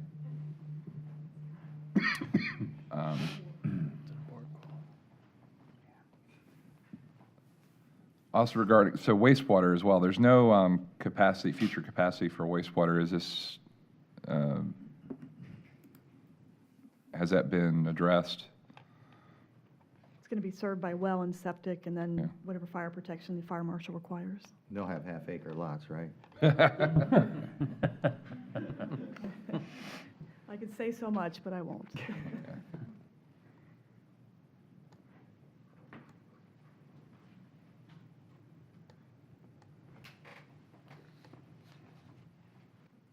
So on this item, there are some folks signed up to speak.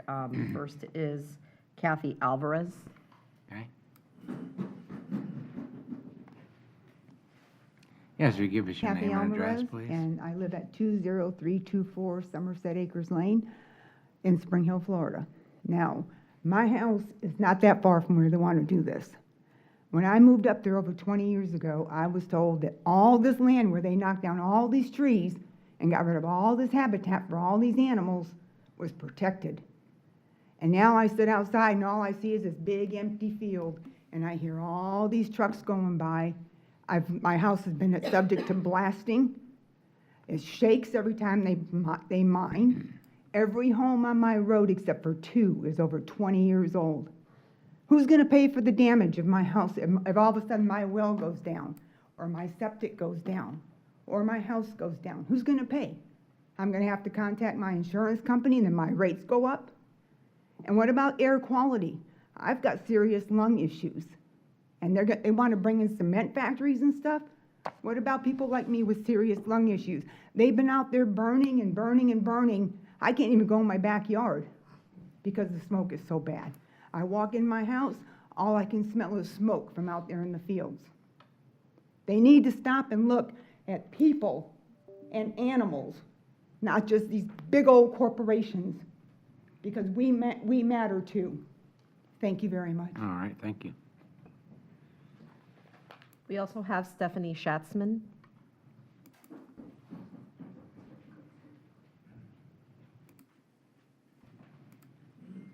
Stephanie Schatzman, 15234 Scanio Drive, Spring Hill, Florida. I've lived there for 30 years in the Winding Creek subdivision, and Pasco County has never, ever done anything to benefit our community. In 2013, Lego Verde Mine was approved with the understanding Pasco County was going to change the land development code to stop a proliferation of mines. That mine was approved when in Pasco County's records, they were in a foreclosure, but Pasco County approved them anyway, and 11 months later, they went bankrupt, and of course, it started the Seven Diamonds. Seven Diamonds was approved in 2017, and they have a Facebook page. And they said they were going to blast different than Lego Verde Mine because people are horrified when Lego Verde Mine blasts. They said they had a different method. Well, their Facebook page, which has a little number of people, they blasted by the second blast, and somebody commented that they had never been impacted. They felt it. I thought about your Shady Hills 2 developments that you just approved, because there's some guy over on Suncoast that he goes to a different Facebook page and he comments on how he feels those blasts and how he doesn't think his house is going to make it. Now, we flood from the Pasco Lake Weir. There's a 42-mile basin. It goes around Seven Diamonds property, and it goes under 41, and it literally floods us. These are, I'll just put them over to records. But this is a house that becomes an island. This is the Seven Diamonds Weir. This is what you're seeing, what happens almost on a yearly basis to us, where our Mahoney Drive properties, they just flood. So the 1-acre home development is a better idea for our area. It's safer for us. I could go on, but I really think I'm talking about Goliath. It's already done. As the lady said, the whole property's been ripped up, all clear lotted. When we were in a burn ban, they were burning and burning and burning, and I thought maybe by the grace of God, we'll actually get city water up there. No, apparently we're going to get wells and septic. They're probably 7 or 8 miles from the fire department. I don't see any more industrial. We're overloaded with dump trucks already. Now they want to put cement and all kinds of heavy industry. We're a rural residential area. Pasco County destroyed us in 2013 by approving when it was in a bankruptcy. I don't know how they missed it. My husband had just died, and it took a while for me to recover. When I did, it was the first thing. I don't know. I don't think you guys do a thorough research. I don't think you do anything but rubber stamp approvals for Goliath. It's all about money. Us citizens, we don't stand a chance. Okay, thank you for coming. Oh, can I submit this stuff to? Yeah, can I see your photographs? Excuse me? Can I see your photographs? Absolutely. Because this is what happens since 1994, and we have complained and complained. There are literally. Ma'am, you can't keep testifying up here. Yeah. Can we? You have to go back there if we're going to. Make a motion to receive and file. if we're Move gonna to take receive this. and file. Second. Okay. Aye. Aye, yes. Understood. Okay. Did you have something else you wanted to say? No, I think the buzzer went off. My time's up. Well, I've tried to be polite and give you as much time as possible. Oh, well, I mean, we sent the commissioners from Lego Whose Verde. home is this? That is Laura Wilmingham's home. Where is that on There's this? 2 of them that, Can you show us where that is on a map? if you can do Winding Creek or Shady Acres Homeowners Association. We also abut Seven Diamonds. And again, you can't testify from that location. You you- have to come back over here. Can you not see the screen from over here? Oh, sure. Yeah, if you can just point, we'll figure it out. Okay, so, Thank you. except I can't see it. But Mahoney Drive, where you see the curve of it, you Right. go from Bakersfield Yeah. to Mahoney Drive. Mm-hmm. Before it gets to the curve, there is Mahoney's. There's Willingham's. That becomes an island. I have zillions of these pictures because I used to go up in a plane every year and take pictures of these. And then right to the south of her is another property that becomes an island. What happens is the weir, Seven Diamonds Weir, it's not really theirs, but it butts their property. It's Pasco Lake, fills. It flows under 41, and it comes into our subdivision, and our subdivision floods. It doesn't flood from the hurricane rains from above or heavy rains. It floods from this coming in. But are you saying the water comes from the proposed development? It comes from the Pasco Lake. So I'm just saying, the more that you concrete that, the more that you put more houses there, whatever, there's more of a tendency for where's that water going to go? Because if you noticed, Pasco Lake, not Pasco, Mike Moore last year or whenever, he said that more and more existing subdivisions were complaining that new development was causing them to flood. We already flood. We don't need a saturation of concrete. Okay, that's all I'm trying to figure out, is you're not saying that they're currently flooding you, you're No, concerned they're that not. they might flood you. No, that's a 42-mile basin, and it's just when that Pasco Lake gets filled, it comes to us. I So understand. the more you do high density or concrete or whatever, you're just going to end up changing the flood pattern. As far as, I'm not an expert, but that's what I believe. Okay. Okay, and so you have approved these to go over there? Yes, I sure have. Thank you. Thank you. Mr. Chair, I have a question for staff. Yes. So, Amy, can you explain the utility findings in your staff report? Because I feel like there's a disconnect between what you're saying in the staff report in terms of the availability of water and sewer, and then the actual testimony, this is going to be well and septic. I mean, is there a plan to bring water and sewer to this area? That's Amy Haller, Planning and Development, or Amy Toll. The table and the statement that for utility capacity, is that what you're referencing with the numbers and yes. the capacity? So that is the official capacity statement from our utilities department. Okay, So those numbers are But from them. I just attended a luncheon yesterday where all the industrial users are saying how important water and sewer is for light industrial. It's a little bit of a concern to me if if somebody's saying that it's going to be well and septic. I mean, I don't know how it seems like that's going to be hard to support a viable commerce park on well and septic. So is there a plan of some kind to bring water and sewer to this area?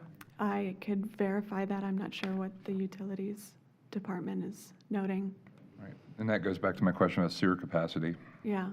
Yeah, are you referencing the zero? Zero, yeah. The zero, okay, so with the sewer capacity, the numbers that were captured from their analysis, basically it shows what's the existing capacity, what's the proposed capacity, and the uncommitted capacity. So when So it'd be zero you- with the uncommitted capacity, right? Exactly. Right. And With the basically committed in their capacity. statement, they say that even though they recognize that there's an overcapacity that they're planned for, they are going to accommodate or make the changes to the CIP to accommodate for that overcapacity. So that's their statement or the generalized statement in the assessment that they provide to us. Okay. And to be clear, my question wasn't about the plant capacity, and it's a legitimate concern, but I mean, the county usually finds a way to build plant capacity. I'm more concerned about transmission line. Is there a transmission, where is the closest water and sewer transmission line to this property, and is it something they can connect to? This is Barbara Wilhite for the applicant. It's down at Talavera, the MI's project, south of the project, and my client met with the utilities department, and they don't intend to extend the lines we are not going to be a big plant, like a manufacturing plant or something that would have a lot of demand, or Gary Plastics or those types of things. We're not going to have those types of light industrial users that need that. We basically have employees that flush toilets and wash their hands. So I recognize we're that not your a heavy big- industrial probably won't, but you have two light industrial pieces which presumably could be something that has more employees that flush toilets and, Yes, there would be people working there, but we don't expect the industry that needs water.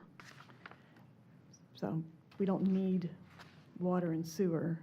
I hear you, but one of the things that I know that goes along with light industrial development is overhead doors.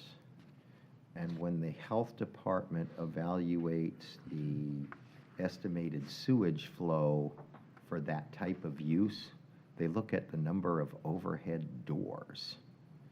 And I know from designing these types of facilities that that's what they want, that's what they're gonna have. And I think what's gonna happen, it doesn't necessarily mean we can't do this, but I think what's gonna happen is you're gonna find that a lot of the developable area, especially in the light industrial part, is going to end up being consumed by septic drain field by virtue of having the overhead doors in the metal buildings. So that's gonna maybe a severe limitation on their ability to actually maximize their potential for light industrial use. Not saying it's a reason to deny it, but I'm just saying that that's something they may have to recognize. It's easy to say, yeah, we'll have well and septic, but when you go look at the code and how they estimate the sewage flow, they may find that that might not be as practical as they think. Yeah, I could either have my yeah, my clients here if you want to be talk clear, to them. I'm not suggesting it should be denied on this basis. I'm more concerned about adequate disclosure to the board and public, and I don't even know if PDC and economic growth knew about it. I mean, to me, it's very misleading to put a comment in a staff report that there implies there's water and sewer capacity when you're not actually planning to use any of it. I mean, there should have been a statement from utilities in here saying, but we have no plans to provide any water and sewer to this site. Well, it would be their responsibility to extend the lines to their site, correct? Well, I mean, if the applicant says they're willing to extend the lines, that's a different conversation, but that's not what I'm hearing. Perhaps I may be able to straighten this out. I haven't been sworn in, but. Oh, okay, well, let's get you sworn in then. Does he need you for land use? Pardon me? Land use. He doesn't technically have to, but if, Yeah. out of habit if you He's the want. applicant. so. He's such a nice guy, let him swear. Do you confirm the testimony you're about to give is the truth, so help you God?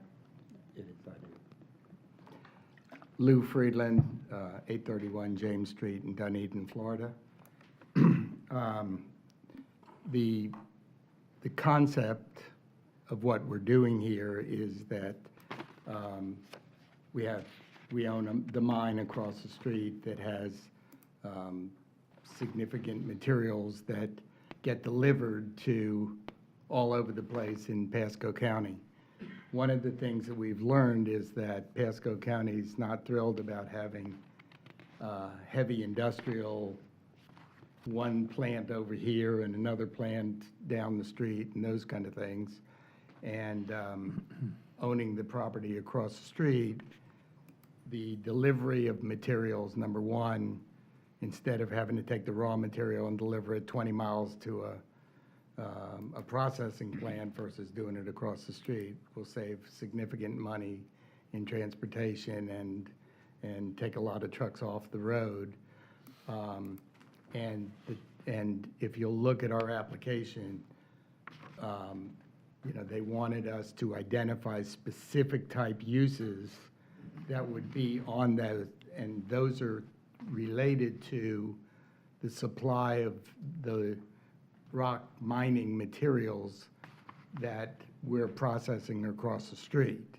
So if you look, if you go to the heavy industrial uses in your ordinances, you'll see hundreds of things. Here we've talked about, these are concrete products that can be built there, ready-mix plants, paver plants, excuse me, block plants, those kind of things. So the types of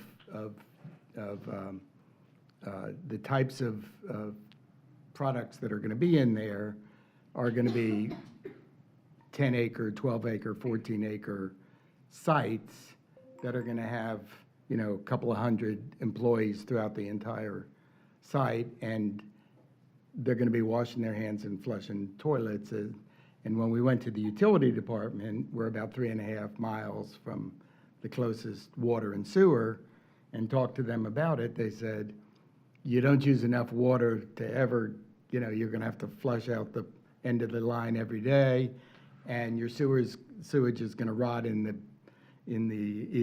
well that you're pumping it back from, or in the lines. And we don't want to serve you at, maybe in some future date we would. So we talked about it, but our uses are going to be very small, and the light industrial on both sides, if you look at what's going on in light industrial, and according to the PEDC guys, there are light industrial parks going up all over the place.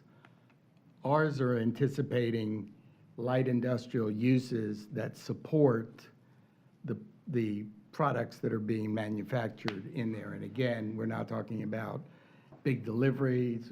If you look at the acreage, it's about 10% light industrial, and then the rest is heavy. So we don't anticipate any multi-door, heavy trucking, delivery, warehousing of light. We're expecting things that are guys that fix things for light and heavy industrial users and those kind of things. So Lou, yeah, let me just ask you very our directly. use is going to be very, very low in water and sewer, and that's what the utility department came. I'll just ask you a direct question, because I know you're a straight shooter. So when PEDC supported this project, I know they said they wanted a certain amount of light industrial. No, they didn't want it. You guys wanted it. No. Let me answer the question. Let me just answer the question for you, 'cause I do Okay, remember okay. the call. So I remember when Dr. Gills and Mr. Freeland, I was there, we met with PEDC. The project was heavy industrial, and everybody's very supportive of that, given the location. They asked, handshake across the room, would you do some light industrial for us? That's how that was born. So it wasn't we don't support what you're doing unless. They asked gentleman to gentleman, would you do some light industrial? And Dr. Gill said yes. Okay, well, they've supported what the current application, right? Okay. So my question is, when they supported it, were they aware that it didn't have water and sewer? That's because, It never came up when I was in our conversations. okay, I'm only asking this question because I just sat through a lunch yesterday where they kept talking about how important water and sewer is to light industrial. So if they can if they think that this site can be marketed for light industrial without water and sewer, that'd be fantastic. It'd be nice to hear from them that maybe before this goes to the board, if they could just confirm that they still support the project. I can tell you that the users, light industrial users that we're already talking to, because this has all of a sudden become an interesting spot because of our location. We tell everybody what we're doing over there, and it's a, well and septic tank situation. So, and like I say, it's a very small portion of light industrial. David, is there any, the utility maintenance is better than I. Is there anything that would stop them if they needed a bigger water supply or sewage treatment capacity that would stop them from doing their own on-site package plant or their own on-site water treatment plant? I'm not qualified to answer that question. I don't know the answer to that. I just didn't know, does Pasco County is that a monopoly for Pasco County? I've heard that utilities, that we have another project up in Northeast Pasco where they're proposing something like that, but I don't know if utilities would accept that here or not.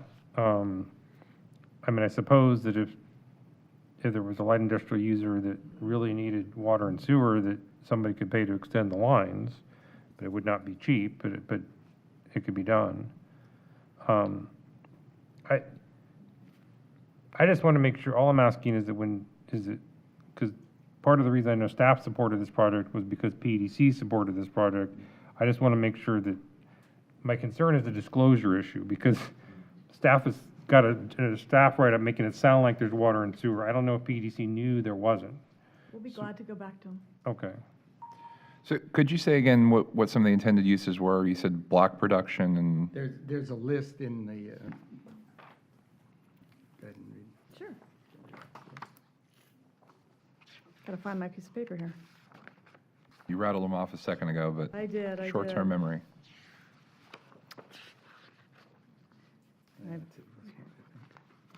No, it looks like that one, but it's not that one.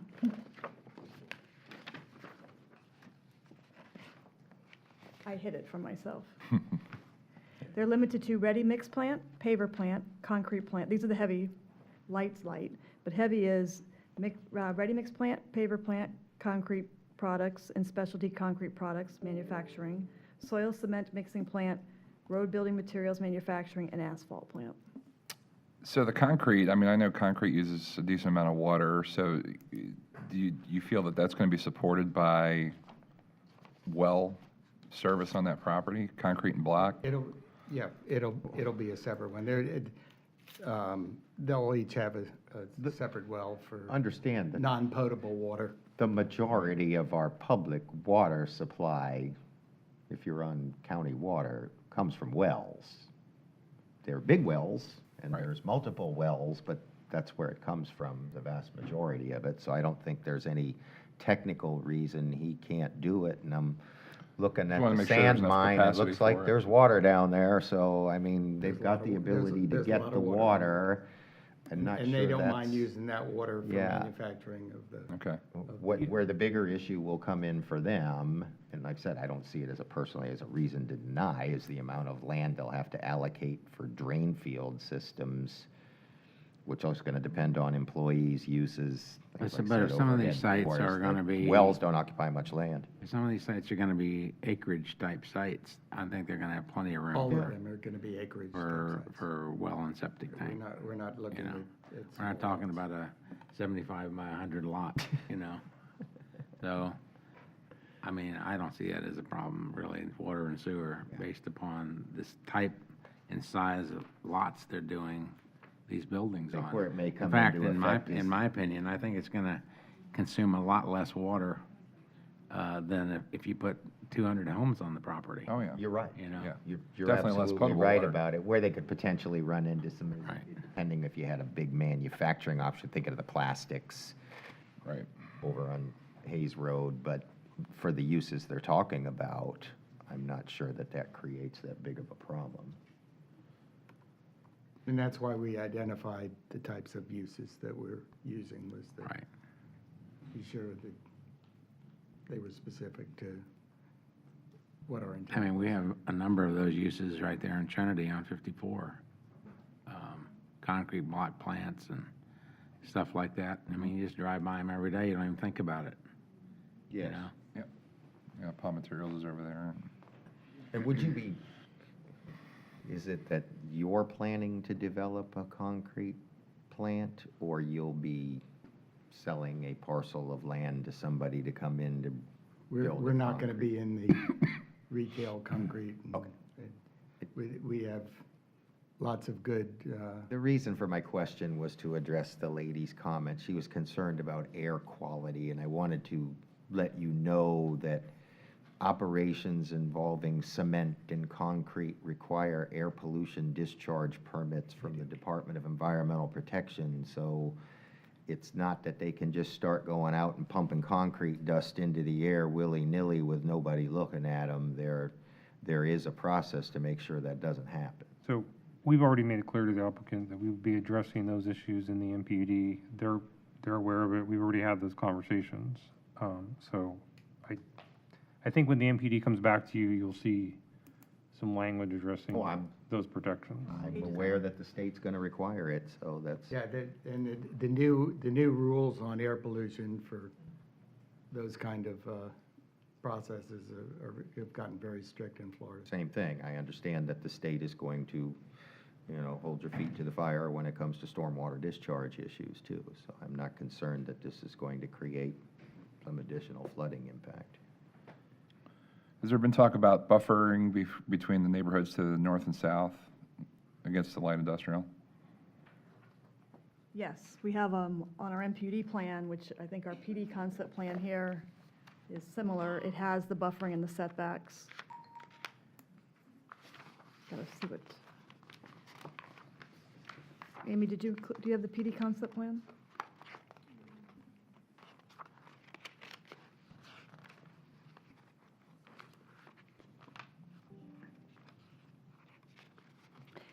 The answer is yes.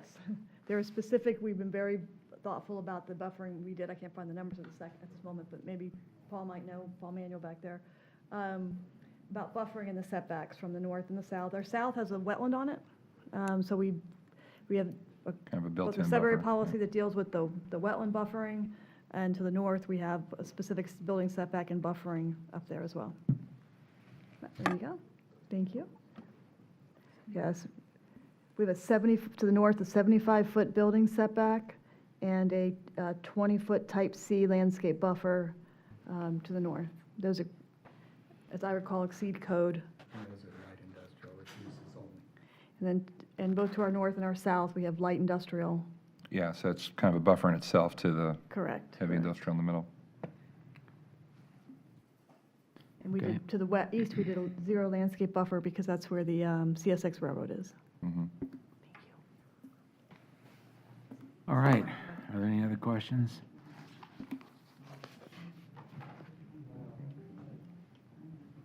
Okay. Thank you. Barbara, anything else? No, I think we covered everything unless you want me, The only, anything else? the only thing I would ask, if we are going to recommend approval, that it be with an instruction to staff to update their utility needs assessment in the staff report to more accurately reflect the availability of water and sewer to this site. Okay, I think that's a good idea. I would agree. Okay. So, somebody gonna make a motion, including that statement? So moved. Okay. I move to approve, and one of the things that I am most pleased about with this application is its proximity to the CSX Railroad. The county would like to have light industrial and maybe some heavy industrial development. And if you want to have that, you have to set the table for that. Those, especially heavy industry. Heavy industry requires a major mode of transportation. And, you know, let's face it, US 19 is not the best way to get raw materials in and finished goods out. But that's what 41, railroads yeah. are for. Right. And I would love to see the county one day invest in some type of railroad spur somewhere where we can get that service in here so that we can create more areas that are conducive to this type of development and bring better paying jobs. Okay, so Yeah. we have a motion, we have a second. I'll second that too and state, you know, I understand the concerns of the residents nearby and, you know, hopefully some of the buffering and some of the things that they're looking at doing with the light industrial and near the neighborhoods as opposed to heavy industrial there can help assuage some of those issues and concerns. But I agree with Mr. Moody that it makes a lot of sense in between a major roadway and a rail. And we need more job-generating spaces like this in the county. There's a lot of complaints about all this multifamily going on. Well, this is not that. And so we need, when a development like this presents itself, we need to do the best we can to try to make it work. Okay, so we have a motion and a second. Any further discussion? I'll agree with everything that my colleague said. It's, I mean, this is a great, I appreciate the vision of the applicant in bringing this forward. I think it's a great development where it's needed. Fully in favor of it. Okay. Chris, anything? I don't vote on this one. He gets away easy. That's right. Yeah, but you still Unless there's a live tie. here. Unless there's a tie, well, I suppose there Doesn't look could like be. there's gonna be. Okay, so we have a motion and a second. Any further discussion? If not, all in favor signify by saying aye. Aye. Opposed, like sign. Okay, motion carries.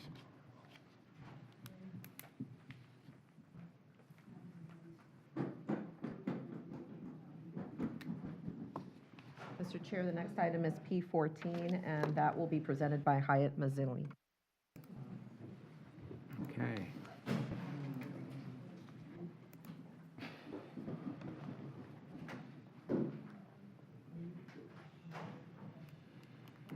Good afternoon. Hi, I'm Ms. Ellie, Planning and Development, and I will be presenting item PC14. PC14 is actually PDD 230190. It's a small-scale comprehensive plan amendment in the name of CPAS 2229 Dominium Enclosed. Let's start with the project's overview. The applicant is proposing a small-scale comprehensive plan amendment to change the future land use from Res 6 to Res 24. And the intent of the increase in density is to allow for the development of a maximum 228 multifamily apartment units on approximately 17.871 acres. I must add that this project is going to be 100% affordable, and it is supported by community development as a affordable housing product. The subject's property is located north of Enclosed Boulevard and east of Sweetbriar Drive in Holiday. There's a companion rezoning petition in the name of RZ 7703, Dominium Enclosed, which will be presented to you after this. All right, let's explore the site location. The subject's property is located in the urban concentration area within the West Market area as shown on this map. This is an aerial view showing the exact location of the subject site. It is actually located on a school board surplus property just east of Sweetbriar Drive. This subject's property is currently vacant. And this is a context map showing the local context and the existing conditions surrounding the subject site. As you see on the map, there are 3 existing schools within 1,000 feet of the subject site. Paul R. Smith Middle School is directly to the west. Enclosed High School northwest. Gulfside Elementary is southwest. The subject site abuts Holiday Lake West neighborhood to the south. Duke Energy property is to the west, to the east. And to the east of the Duke Energy property, Holiday Lake Estates neighborhood. The Coastal Enclosed Trail is to the west of the subject's property, and it runs along Sweetbriar Drive, the east side actually of Sweetbriar Drive, connects to Enclosed Boulevard, and extends all the way to the east. Not all the way, actually, but there are plans in the 2045 LRP to extend the trail all the way to Alt 19 to the east, somewhere around here. So as you can see on this map, the subject site is surrounded by single-family dwellings, and the proposed development will bring a different housing product to the area, and it is compatible with the character of the area and consistent with the residential component. This is the existing future land use map showing Res 6 as the existing flue. Res 6 is also to the north, east, and west of the subject site. Res 9 is to the south and to the far east of the subject site. This is the proposed future land use, showing Res 24 as the proposed flue. This flue classification is a compatible transitional land use to the surrounding residential uses, and this compatibility is, of course, conditioned with sensitive site designs, such as sufficient landscape buffers, as well as limited building heights. Existing zoning on the subject site is an expired MPUD. To the west is an MPUD. To the north and to the east is AC, and to the south, R4. Planning and Development found the proposed amendment to be consistent with the following comprehensive plan policies. Res 24, Policy Flue 811, West Market Area Establishment. So the vision of the West Market area is to provide good quality, affordable housing choices and to disperse them within neighborhoods that have easy access to public facilities and services. The proposed project is aligning with this vision because it will provide much-needed 100% affordable housing to residents earning at or below 60% AMI, and it is located in an area that has already existing public facilities and infrastructure. Policy Flu 1.4.3, transitional land use. As I mentioned, Res 24 is a compatible transitional land use to the surrounding area. Policy Flu 917, urban service area. Like I mentioned again earlier, the subject's property is located within the urban concentration and service area. This area is intended for more dense and intense development. Also, this area already has existing infrastructure that can accommodate development-ready sites. So the proposed project is, it's more cost-effective for the county to locate or direct high-density development to areas where there's already existing public services and infrastructure. Policy HSG 112, comprehensive plan amendment request for any increase in density must be supported by analysis of the growth trends in the area, and the applicant provided a residential market trends analysis which included data showing increasing trends in population and housing demands. So the area needs this proposed increase in density and this project. With that, PDD recommend the LPA to find the proposed amendment consistent with the comprehensive plan and recommend approval for the Board of County Commissioners. Mr. Chair, Yes. so there is a companion MPD for this application. You do have to act on them separately, but you do have the ability to open up the public hearing for both items at the same time. Yeah. It's up to you, but if you want to do that, you would have to hear a presentation on 15 as well. Okay, that probably makes sense. Okay, Yeah. do you have any questions? Right where you are. Start again. No, not me. Actually, William Vermillion will be Oh, doing okay. the MPUD. Okay, William. Tag team match. Good afternoon, William Vermillion, Planning and Development. This is the accompanying master plan unit development rezoning for that comprehensive plan amendment. This is PDD 237703. Location map, you guys just saw this one. So this is a rezoning from MPUD to MPUD. It's on the expired Bluffs at Gulfside MPUD. And this is a max of 228 multifamily dwelling units on approximately 17.87 acres at 1410 Sweetbriar Drive. Location map. This is the same location map you guys just saw for context. Zoning map. To the north is AC. To the south is R4. To the west is MPUD. And to the east is also R4. This is the future land use, which is currently 6. You guys saw the comprehensive plan amendment to change that to 24. So the applicant is proposing 2 variations from the land development code with this project. The first being from 901-6011 street design and dedication requirements to not provide interconnects to the east or to the south, and from section 805.6 restrictions on post-development wetlands and upland buffers to allow from a variation from the LDC requiring the establishment of an HOA or CDD. PDD has no concerns recommending approval on any of these variations for the following reasons.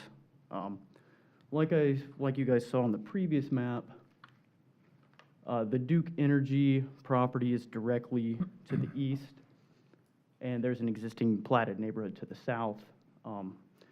If we were to zoom in on the property directly adjacent to the Duke Energy that's owned by Pasco County Facilities, and directly to the east of that is a platted lot owned by Vertical Bridge. They use that to access the cell tower to the north of the property.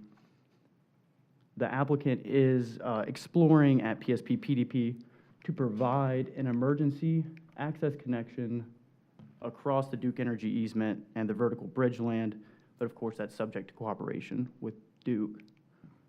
So this is the master plan. I know it's tough to see, so next slide. This is zoomed in with the legend. You can see the boundary there by the hatched lines. And this is that potential emergency access that the applicant's talking about exploring at the site development stage.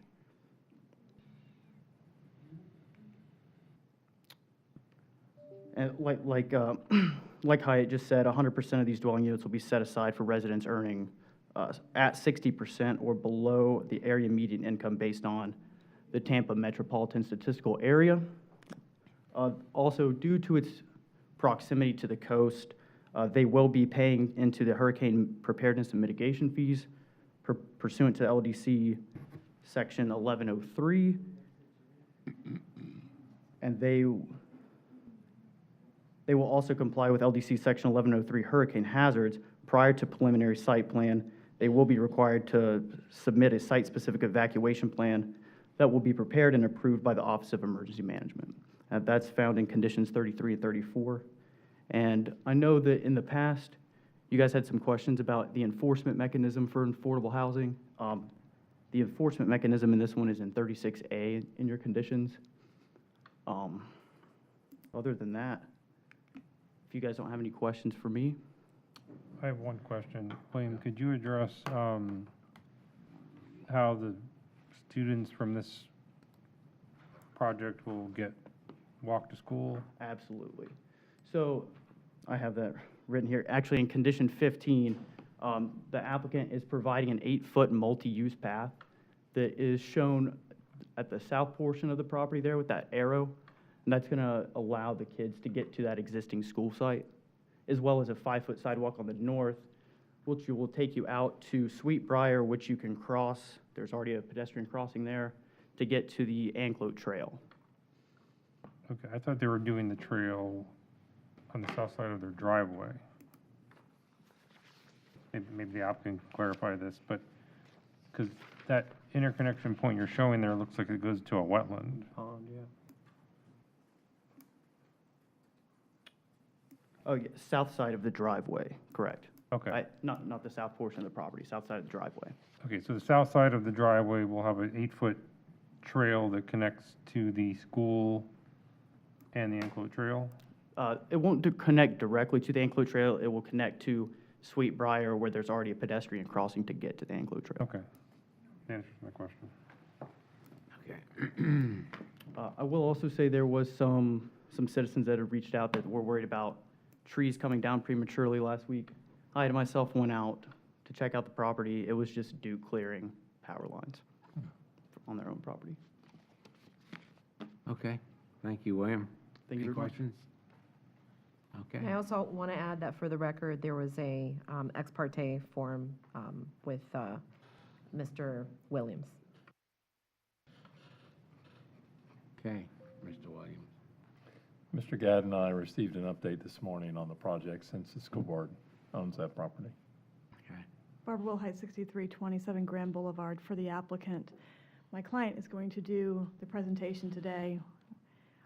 I'm honored to represent this client, high-quality, affordable housing developer.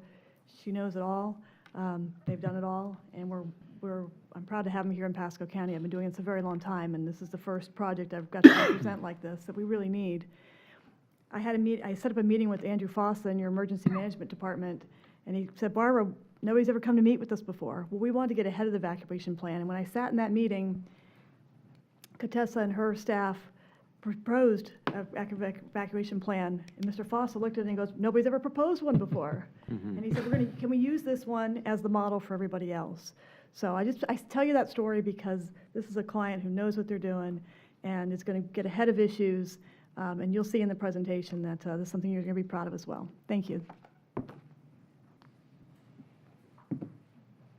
Thank you, Barbara. My name is Contessa Archer. I'm a Senior Development Associate with Dominium, located at 375 North Ridge Road, Suite 500, Atlanta, Georgia, 30350. So I'm pleased to present to the commissioners today regarding a 228-unit affordable multifamily project in Holiday, Florida. I'll pass through a lot of the location attributes because the staff did a really good job of highlighting where the site is. Specifically, I just wanted to call out its proximity to 219, which is why it's been, an attractive property from the development perspective as well, with the massive growth that is happening on that corridor. Our proposal, like I said, is a 228-unit multifamily affordable project. It will be comprised of 2, 3, and 4-bedroom units, 122 bedrooms, 84 3-bedrooms, and 24 4-bedrooms, and the building type is 3-story walk-ups. So 100% of the buildings will be walk-up type product, and we have seven buildings with 1 clubhouse. The target resident base for this development is a family workforce community, set aside both income and rent restricted at 60% of AMI. I will get to a slide that explains that in more detail, but just wanted to call that out on the front end of the presentation. So as shared previously, we're looking for approval of a small-scale comprehensive plan amendment from Res 6 to Res 24, in addition to approval of a rezoning from an existing expired MPUD to an MPUD for 228 multifamily units. One thing I wanted to call out that wasn't explicitly described as a part of the staff presentations are the transitional land use for this property is in compliance with the 2025 comprehensive plan. Specifically, if we go to the next slide here, you can see a table that has been printed as a part of that document that shows that the 24 res use that we're proposing here is compatible from the change with the existing residential uses surrounding the site.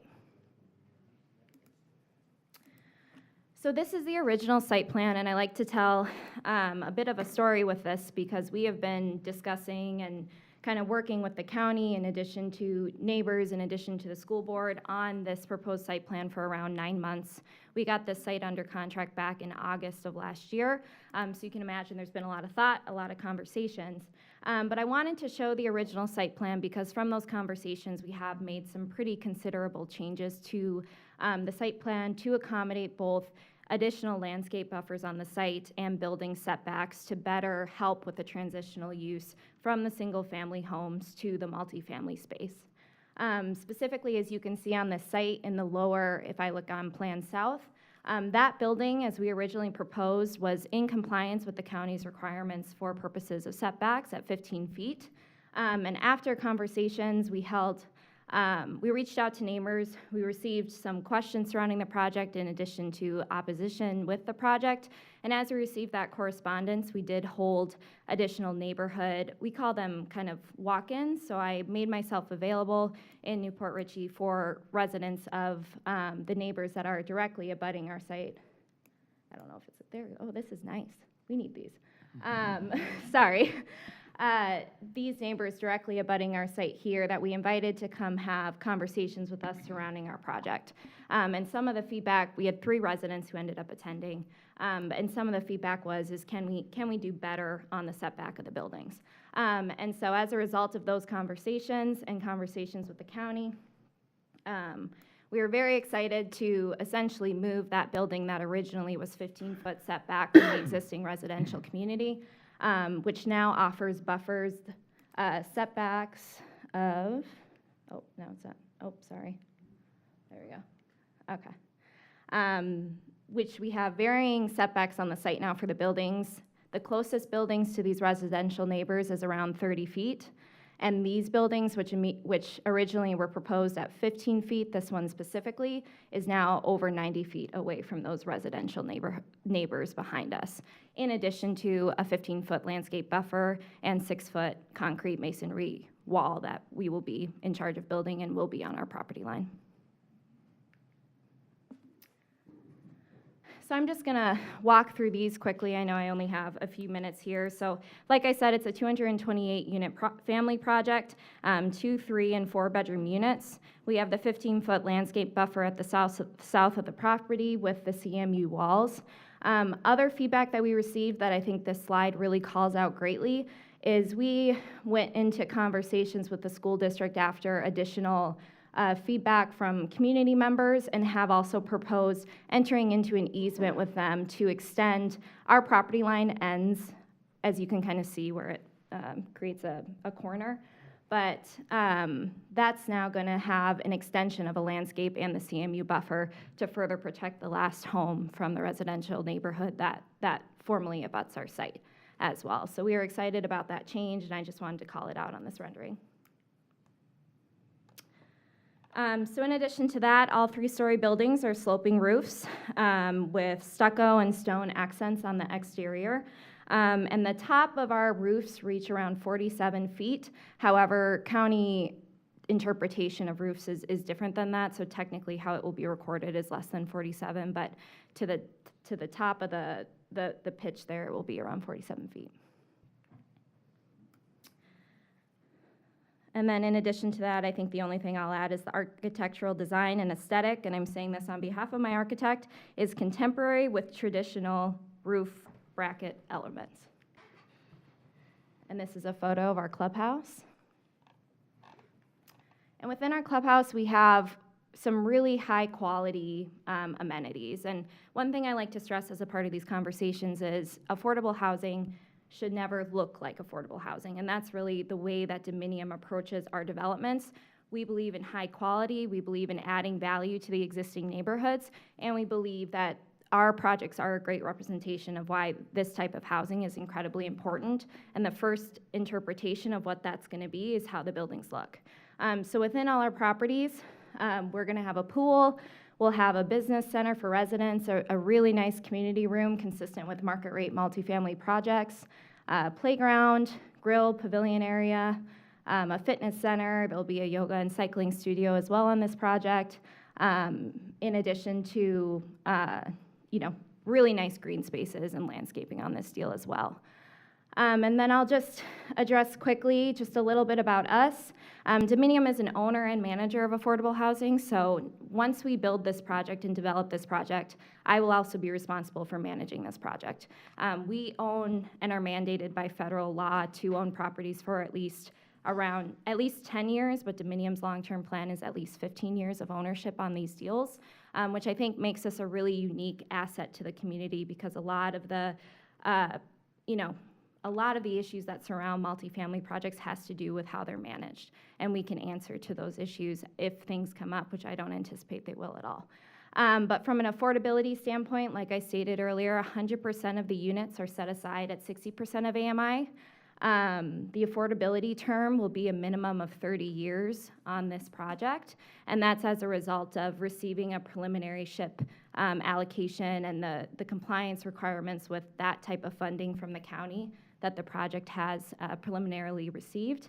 And then in addition to that, it will be income and rent restricted. So what that means is we will be required to rent our units to individuals who make at or below the stated levels of their family household size.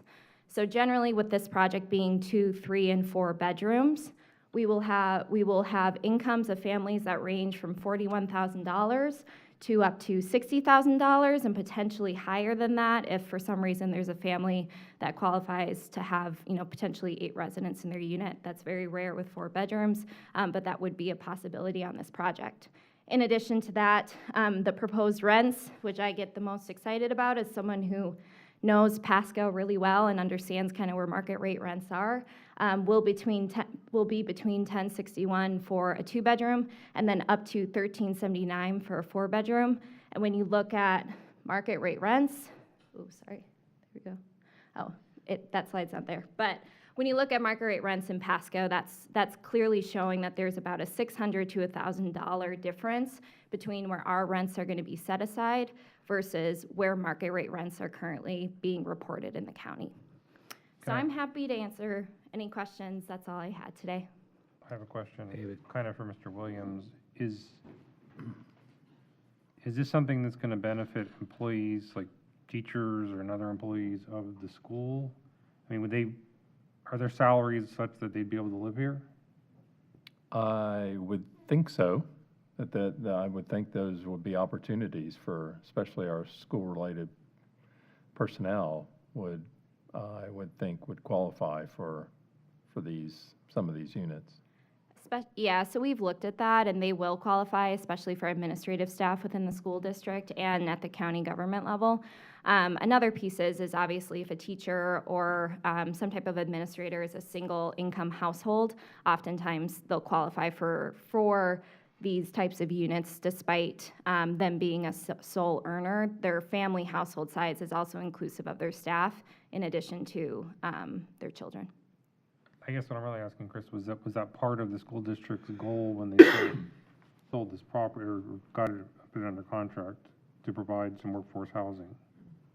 That was not strictly our goal. We had the school board surplus this property several years ago, and since that time, we've been looking for a buyer, but we were excited by the fact that Dominium came along and was interested in buying this property because it does provide some workforce housing, and we think that's a great benefit to this area, the fact that there's 3 schools around there that potentially employees would be able to afford these units and then be able to walk to any one of those 3 school districts. So that wasn't our initial goal, but we were certainly excited that Dominium came along and were able to partner and work out an agreement on this property with them.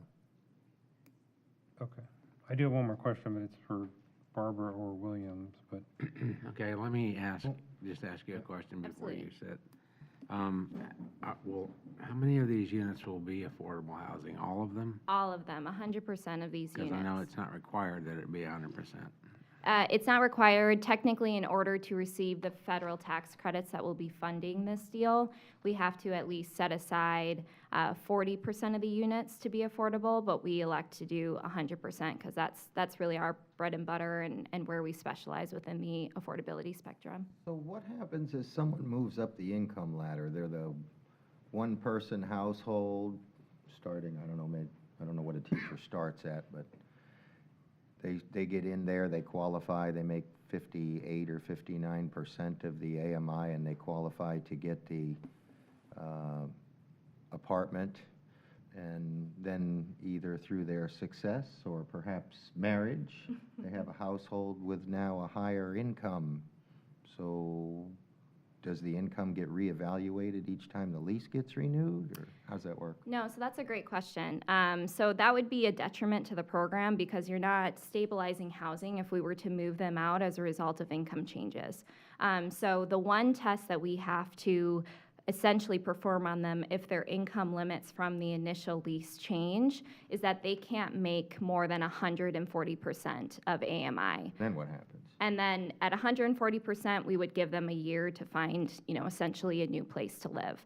But 140% of AMI is very high in Pasco County. And so at that point, we're hopeful that they've moved on to potential home ownership options or alternative housing, to potentially open up these units for purposes of folks who need these rent-restricted options as well. So can I ask a follow-up question to that one? Definitely. So who told you that it has to be 60% as opposed to 80%? So the 60% of AMI, so within the affordable housing world, there's kind of 2 different set-asides that qualify you for affordability components. One is if we were to do an average income project, that would allow us to go above 60%, up to like 80% of AMI, but you have to offset those higher units with lower set-aside units at 40% of AMI. And then the second option is the designation I said. So the 40% of units at 60% of AMI to qualify for tax-exempt bond financing, first of all, and then the allocation of 4% tax credits on the project. Okay, so this is so you could get the tax-exempt bond. You have to meet that threshold to get. In order to get the tax-exempt bond financing in addition to the federal LIHTC credits, yes. Okay. Yeah, that's the minimum set aside for an affordable project. So would this qualify for the same tax exemptions that are allowed in Senate Bill 102? Nope, it does not, unfortunately. So the workforce housing designation, which is what the state considers 60% of AMI, was not exempted from property taxes as a result of that bill passage. And these affordable housing figures, these have to remain for how many years? A minimum, so specifically on this project, because we are hopeful that we will get a SHIP allocation of funding from the county, which is additional soft money, it will be a minimum of affordability for 30 years. So then it goes to market rate. It could potentially go to market rate. We're a long-term owner and operator, and so at year 15, per the tax code, you're allowed to reinvest in the projects and get a new allocation of credits on the deal, which then would extend the affordability another 15 years after that. So oftentimes, especially with our new construction projects, we haven't had one aged to year 15 yet because we started new construction in the late kind of 2010 era. Our prime goal would be to resyndicate and reinvest in these projects, which allows them to continue to be a good representation of both us and, the public and private stakeholders that have invested in the project. Okay. Any other questions? I do have another question. I know, but it's not for for- William. Yeah, not for her. All right. I Great. guess you're off the hot seat for a moment. Yeah, we'll see. Thank you. Okay, William, could you come back up, please? Yeah, and I'm not sure if it's William or Barbara that should answer this question, but, so, the applicant just stated that they are providing a 15-foot landscape buffer on the south side. I've been trying to scour the conditions of approval, and I'm not seeing where that's actually required, and I guess I need somebody to point that out to me, because I'm not seeing it. Yes, I looked for that this last night as well, when we were working on the PowerPoint, and they were showing that to me. It's not there, but we were going to amend our master plan in between to provide that landscape buffer, enhanced landscape buffer, but yes, it's not there. Okay. Okay. Glad I wasn't the only one that noticed that. Yeah, I looked for it last night as well. And if I may add, on that landscape buffer that Ms. Archer pointed out, that's actually on school district property. Obviously, that has to go before the school board, but I would not anticipate any issue with that. So you won't pull one on us then, huh? That's all, yeah. I can't tell them I mean, I can encourage them to vote for it. Now you're hedging, see?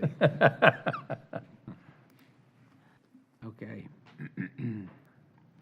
Mr. Chair, on this item, we've got Thomas Wright. to Okay. speak. Thomas?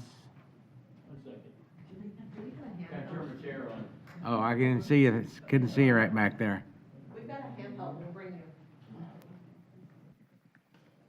Mr. Wright, you don't have to come up, you can just. Oh, that's fine, thank you.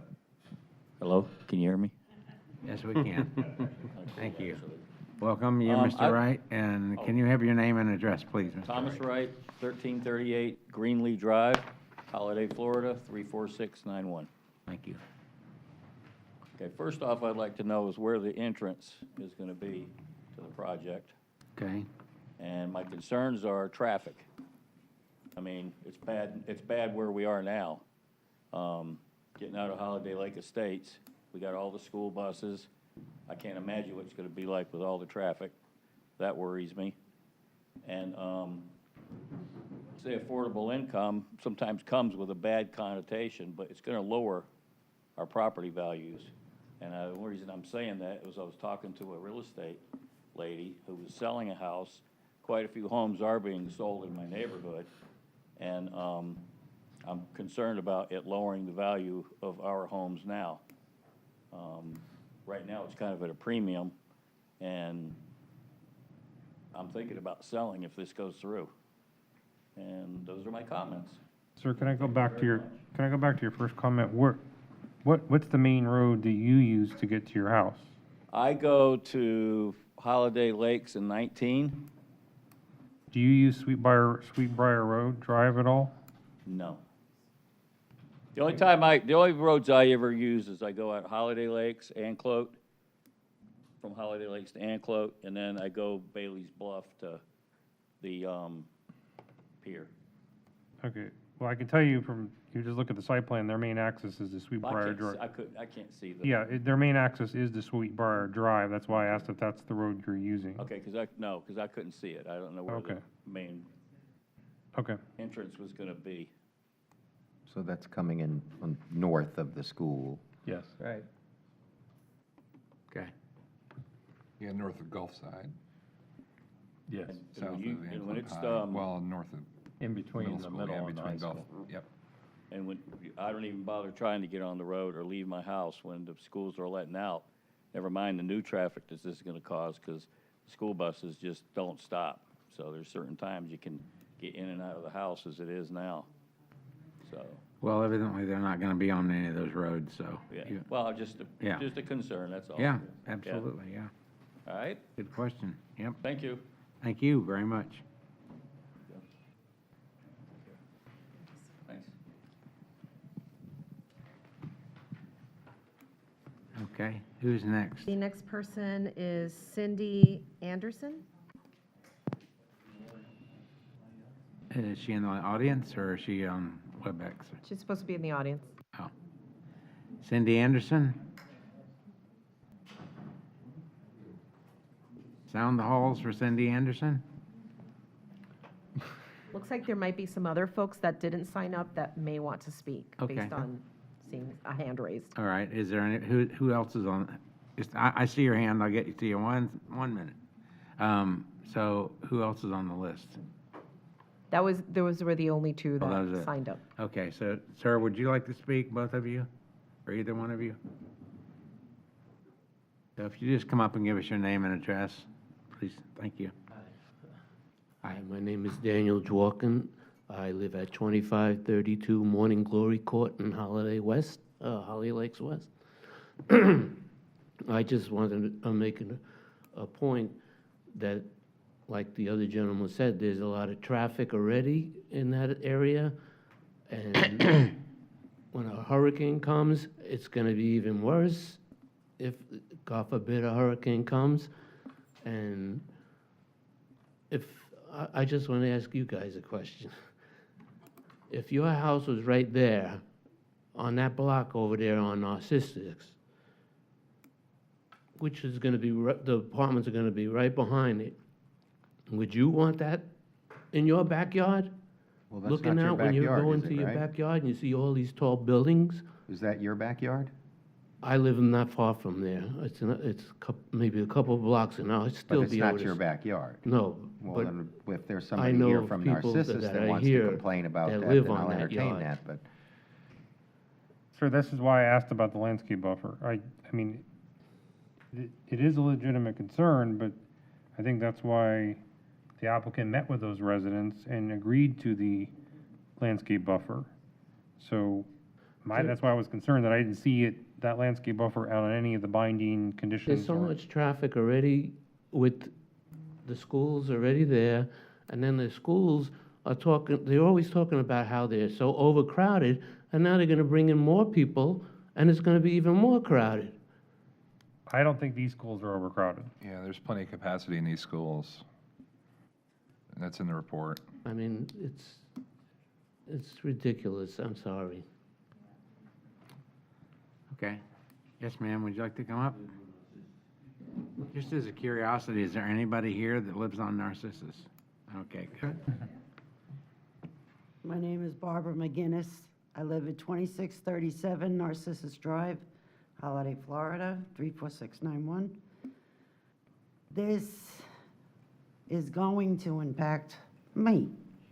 I'm afraid that they're gonna, even like they were talking about too, Holiday Lake Drive. The buses use that, and so do all the parents that are picking up the kids. They use Holiday Lake Drive more than they use Enclote Drive or Enclote Boulevard when exiting off of Sweetbriar. It does bring an awful lot of traffic into our area. The kids exit on Jambalana, some of them walking, which causes problems. We have enough problems right now with all the traffic. And the other thing too, with it backing right up to my house, we were told nothing would ever get built there. And there's swamps and stuff like that back there. I know there are alligators. I also know that there've been hogs back there. And coyotes and God only knows what other wildlife. The reason I know there were hogs is one got out and was coming through our development and tearing it all up. That won't be happening anymore. So I just wish, you know, they would think about things like, you'd think about things like this because of the difficulty it's making for other people. And like I said, I know for sure with this going up, the value of my house is going to drop an awful lot. Thank you. Can I ask Mr. Williams a question related to that testimony? Sure, absolutely. So, what was the school, when the school district originally bought the property, what was the intended use? Of this piece that we're talking about selling? Yes. So that was just all one parcel. It's one of those where we couldn't negotiate, just not. But you had to buy the whole thing? Right, exactly. But, so, was there a plan to put athletic facilities there, or retention, or I mean, we talked about a variety of things, but, I mean, ultimately, we were able to accomplish the middle school facilities where you see them. So that was just extra land to the east that But we you wound up could with. put athletic fields and stuff there. I mean, we could have, but then it wasn't really in close proximity to the school.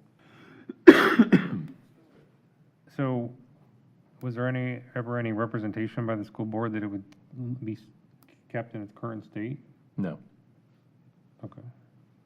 And then also to confirm, all of those schools are not overcrowded at this point. Okay, thank you.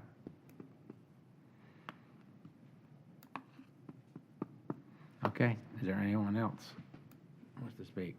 Yes, please come forward.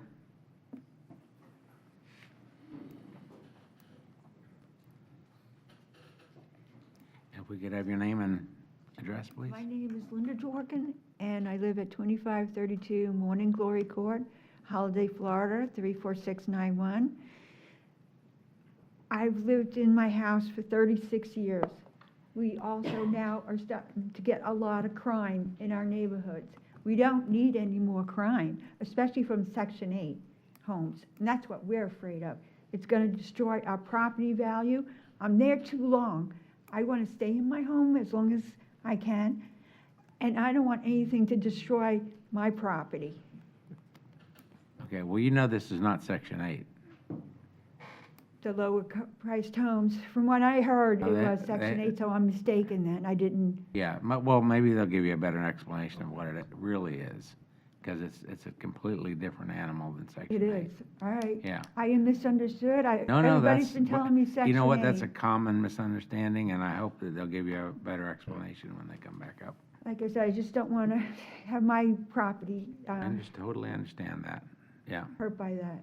Okay, Yeah, thank yeah. you. Okay, anyone else? If not, we'll have the applicant come back up and answer some of those questions about Section 8 and about valuations and so forth. Because I think that is an important aspect. It is, to- yeah, it's definitely to an the neighbors. important, Yeah. an that- important aspect. Contessa Archer again, And traffic, if you can speak to that as well. Yep, I can speak. I tried to write down everything, so if I missed something, good. someone just let me know. If you miss anything, I'll remind you. Okay, sounds good.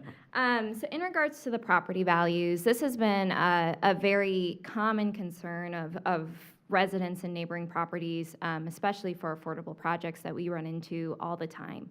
And I can stand here and say I can provide you literature that disproves this. I'd be happy to do it.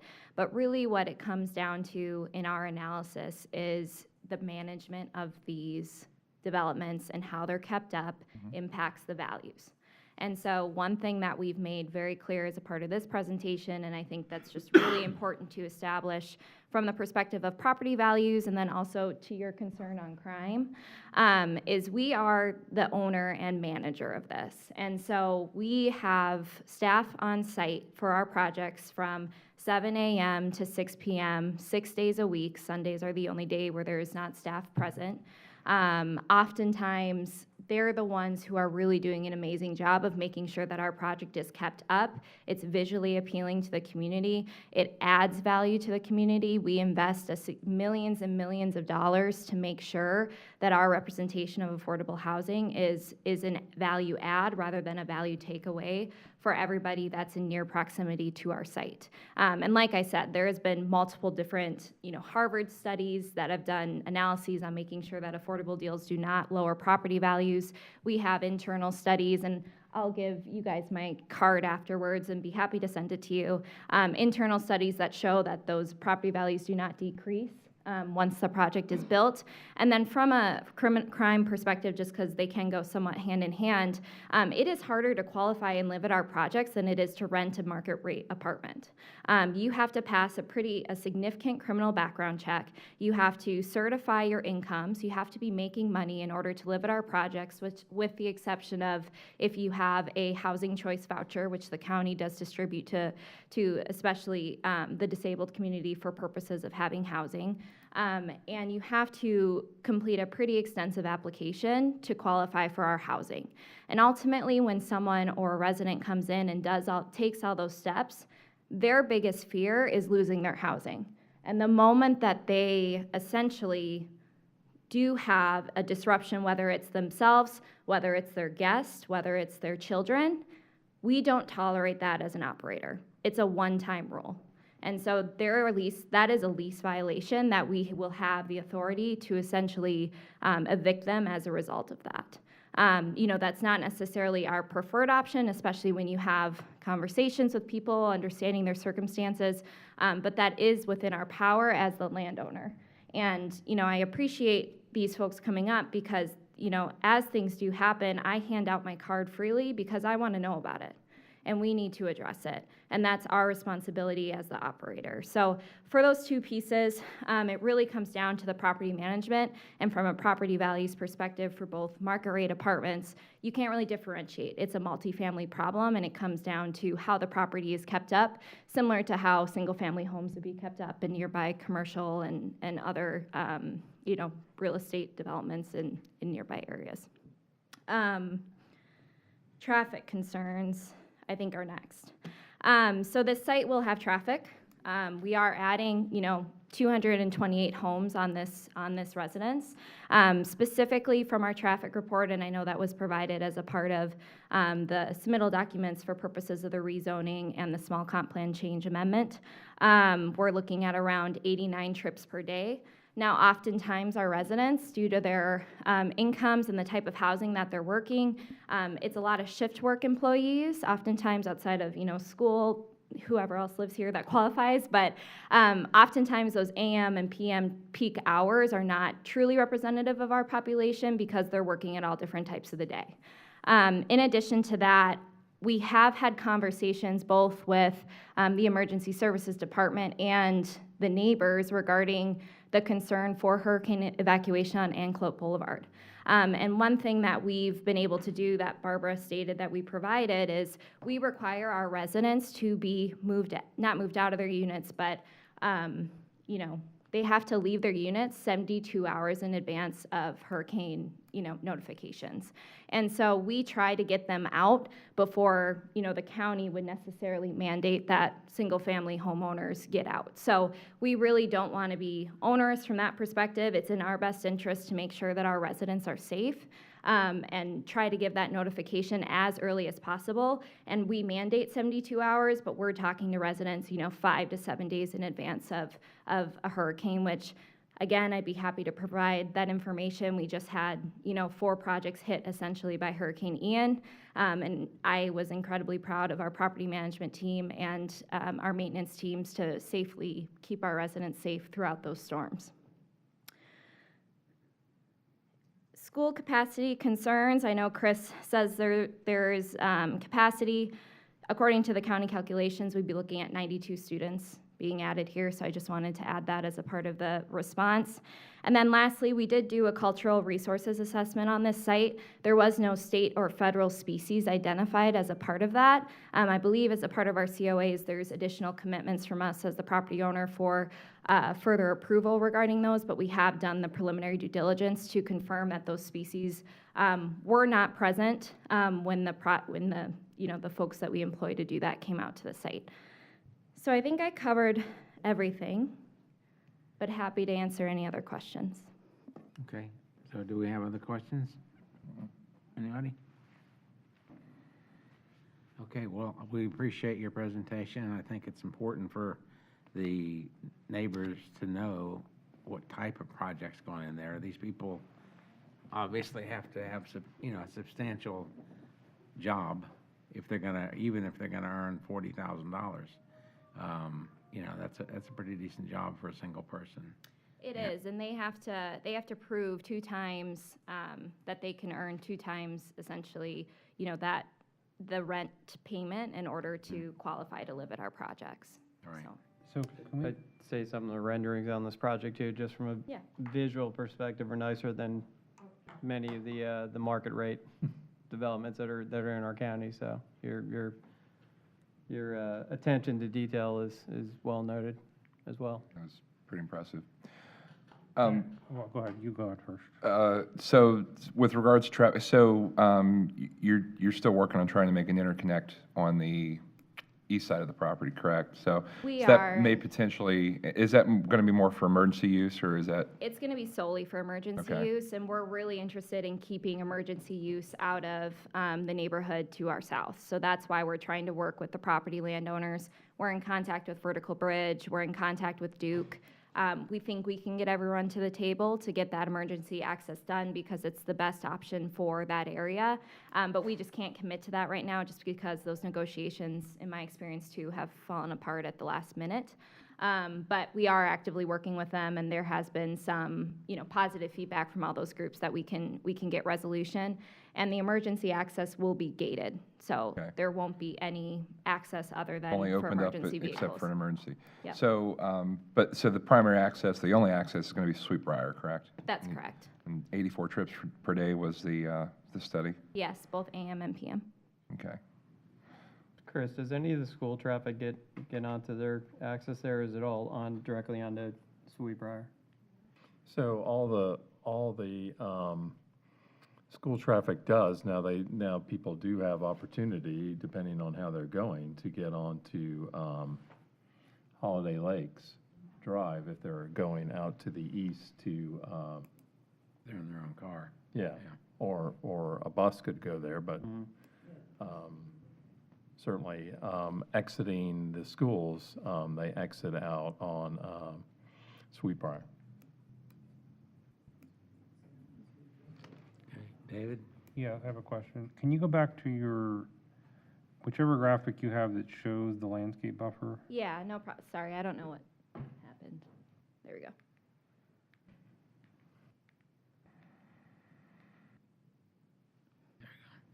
So, this one's probably better than some of the others.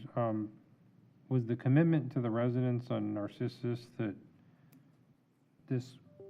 once this landscaping sort of reaches maturity, that you won't be able to, there won't be gaps in the, Yes, yep, that's the, I wouldn't say we necessarily committed that, but that's the intent of the landscaping trees that we use in this area. It's the B buffer, right? Yeah. Which requires a fence or a wall or Yep, an so in 80% addition- vacant edge, There's a wall so- there you can see.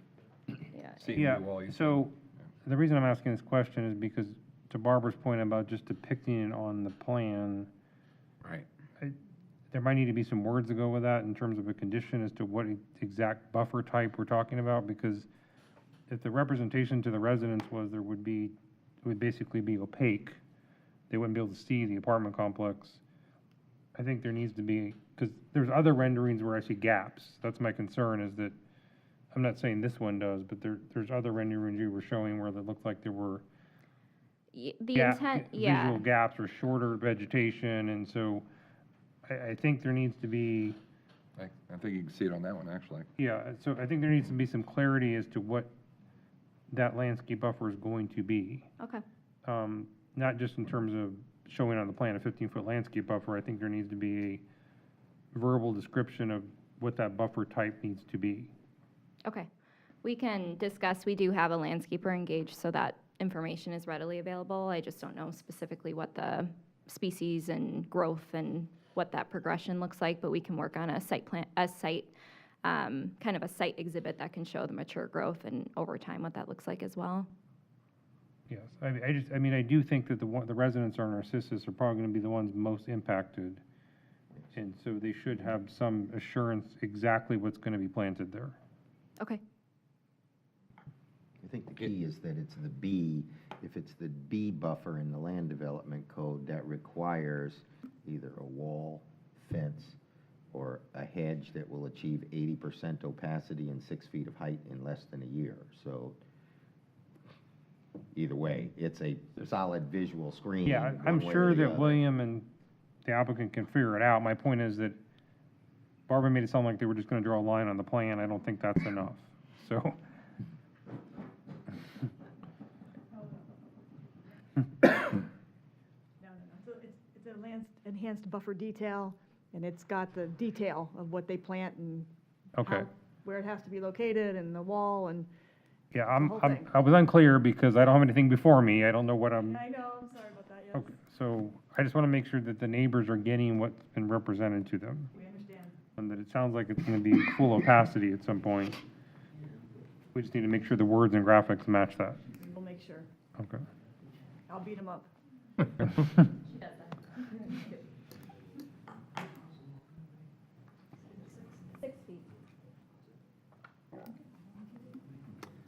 Okay, Well, any other just, questions for anyone?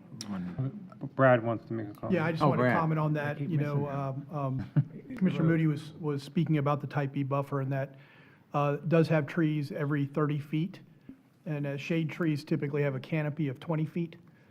So full maturity, there's going to be some small gaps in between there, but we can work with them in the enhanced buffer to reduce that a little bit. But even with the typical buffer, there's not large gaps there. Right.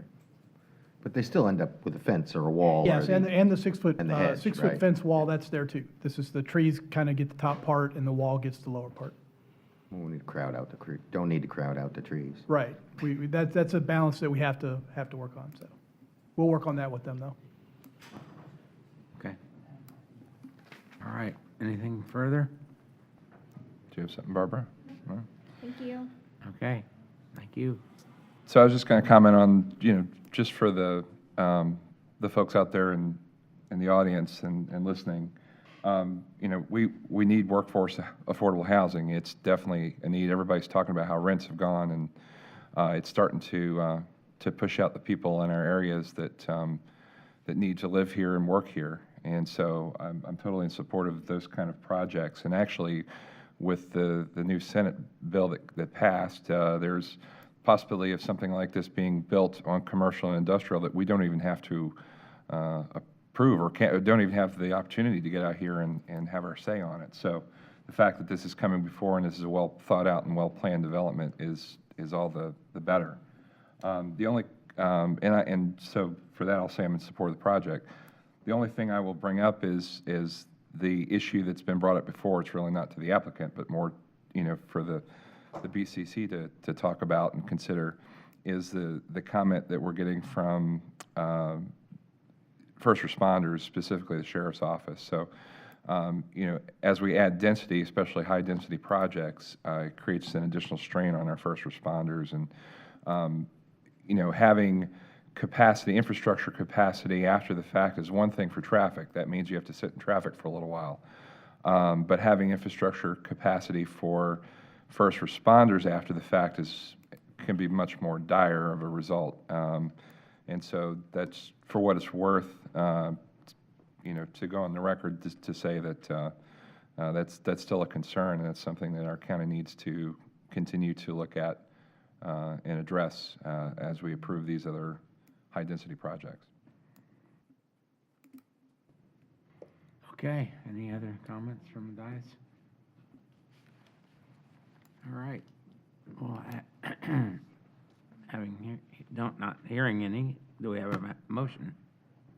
I'll make a motion to approve. Does that include yeah. the revisions yes. to add the landscape buffer detail? With the revisions, add the landscape buffer detail. And this is on, this is approval for P14 and approval with conditions for P15.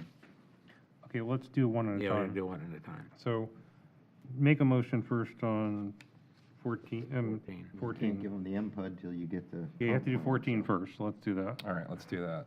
Motion to approve P14. Okay, we have a second? Second. Okay. Further discussion?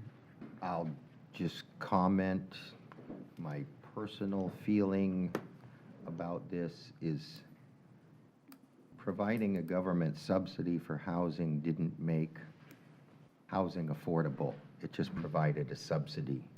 I said it before and I will say it again. If we want to make housing affordable, it requires innovation, changes to our land development code, and changes to the building code. That being said, that's not an issue in this case. In the last case, and I made the same statement, there was a special privilege being requested by the applicant in that I get this density if it's market rate and a higher density if it's affordable, which Right. I'll call subsidized. But that's not my job as a planning commissioner here. I'm to look at compatibility surrounding land uses and the like, and I don't find this incompatible, and I think they've made the case that the land use change is appropriate. So I'll take that as a second. Well, you I asked for- already you asked for did. discussion. Oh, you already did, okay. Very That was just discussion. I thought that John's was, discussion, yeah. I thought that was I do three agree. motions ago. Yeah. Okay, all in favor signify by saying aye. Aye. Opposed, like sign. Motion carries. Okay. And then I'll go on to make the motion to approve P15 with Okay. the addition of the verbiage for the buffer that was I would say discussed. graphic and verbiage for the enhanced landscape buffer. For the graphic and verbiage of the enhanced landscape buffer. Right. I will second that. Okay. Further discussion of that motion? Not all in favor signify by saying aye. Aye. Opposed, like sign.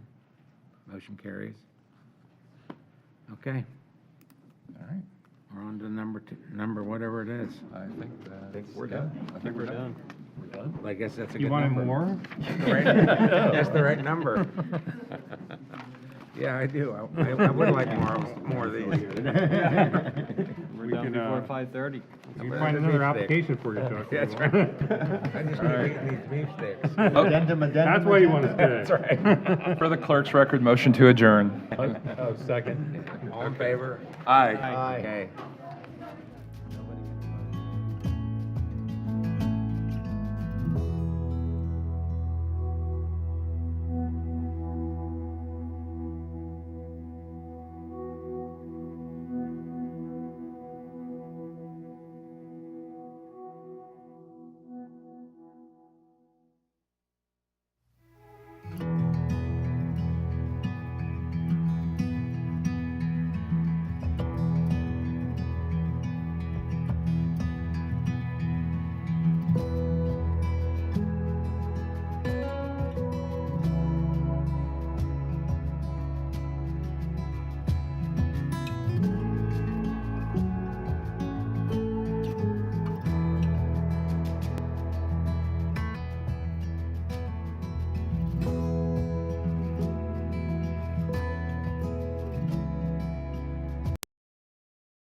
Directly into our fish, waterfowl, animals. Storm drains are meant to an illicit discharge. Please contact Pasco County Department of Public Works at 727-830.